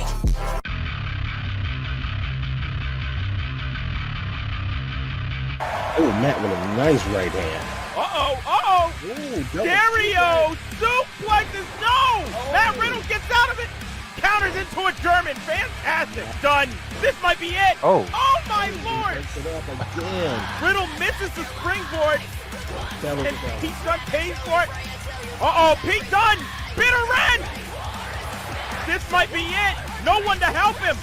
The referee. 1, 2. That's it. Oh my lord! Riddle with the Bro Derek! 1, 2! Oh my! Wow. Yeah, this match was crazy. So this is fantastic. This match was crazy. Who wants it more? Who wants it more? Oh! Roundhouse kick to the head. The Panama Sunrise. We saw Adam Cole come back into the fold last week. The cover! Who gets it? Oh my! Oh my God! Who? Come on, bro.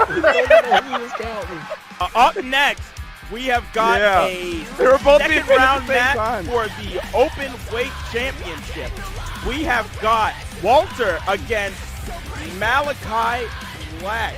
Joe is just beating the brakes off of Walter. He just threw him out while Malachi was in the ring. And now he's just beating the hell out of Walter. What is going on? Oh my goodness.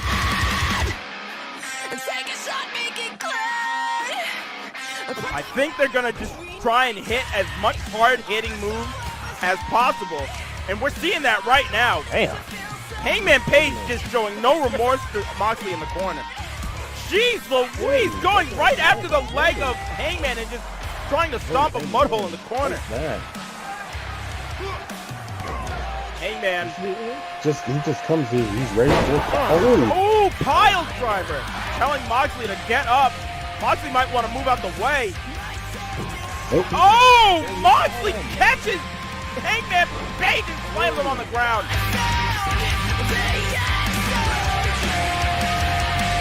These guys are making lots of enemies already. Like I heard the guys talking about. Oh my God! Is that Samoa Joe?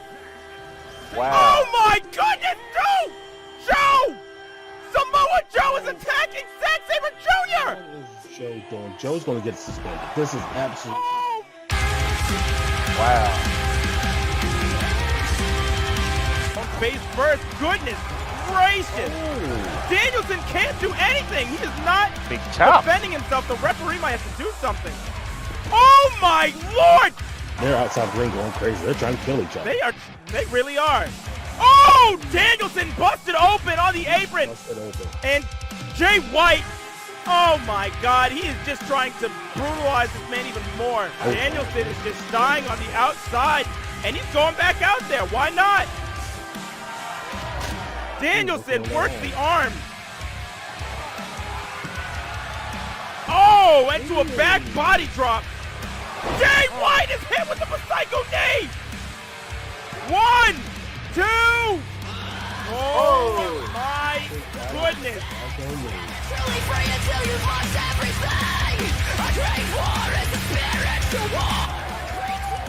Oh, AJ has Nakajima.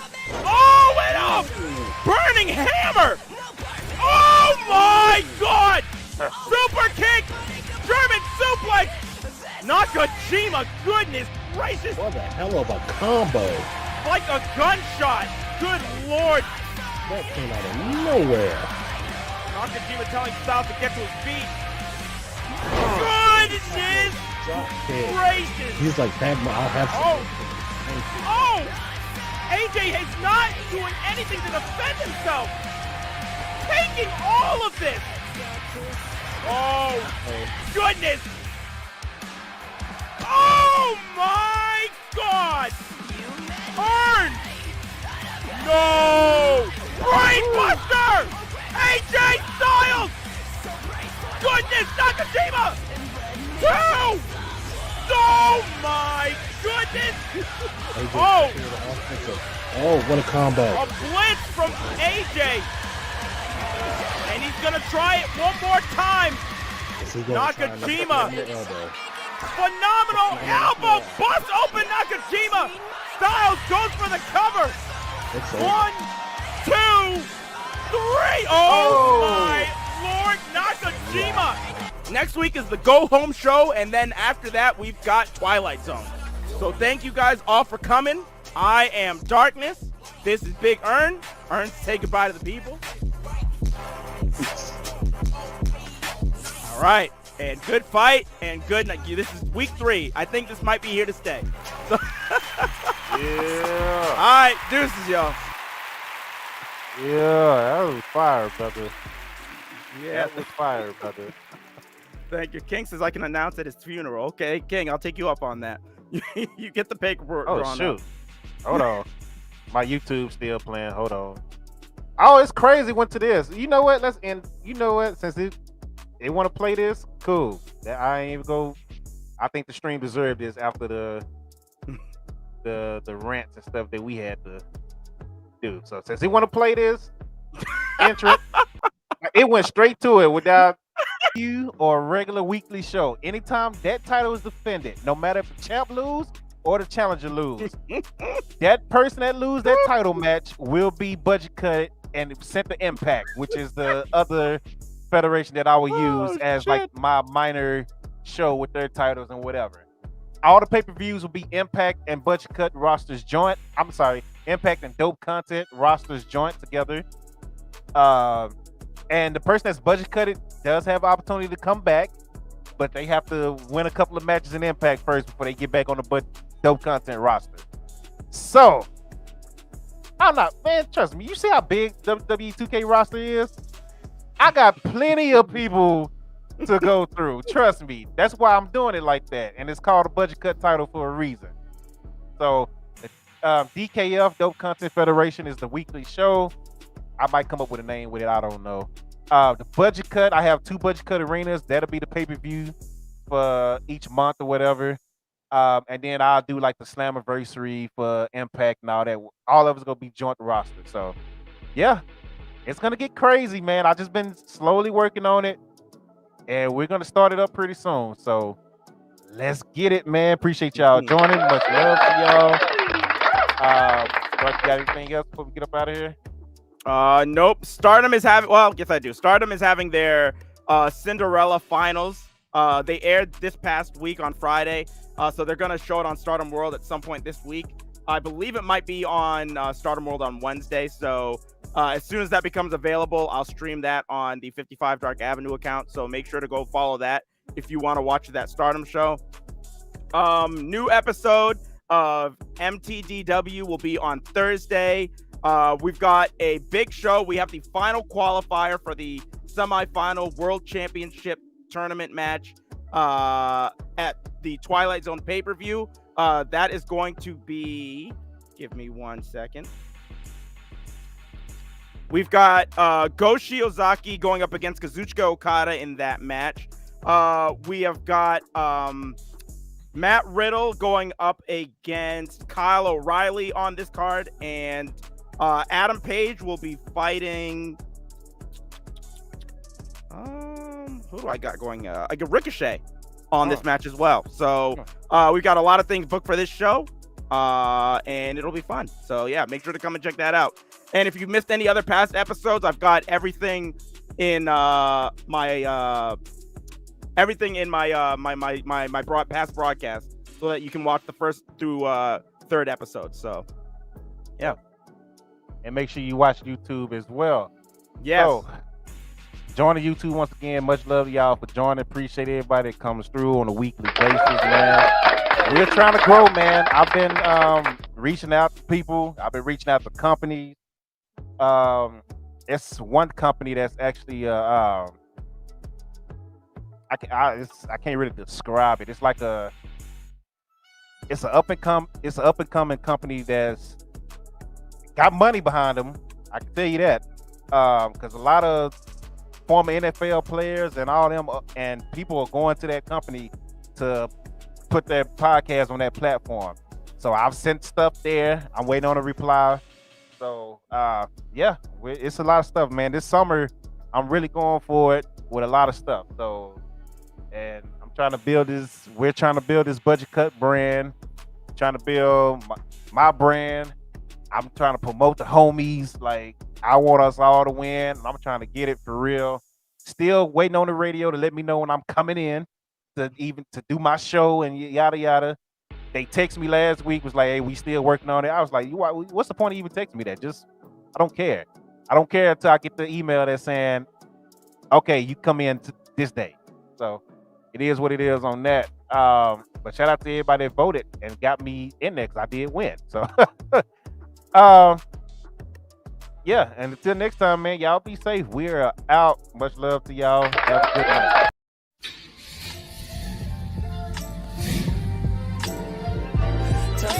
Teflon, all the dope I stepped on. Real, get the rest gone. Been that nigga, what else you want? Power, powder, respect. I want that money and power and powder.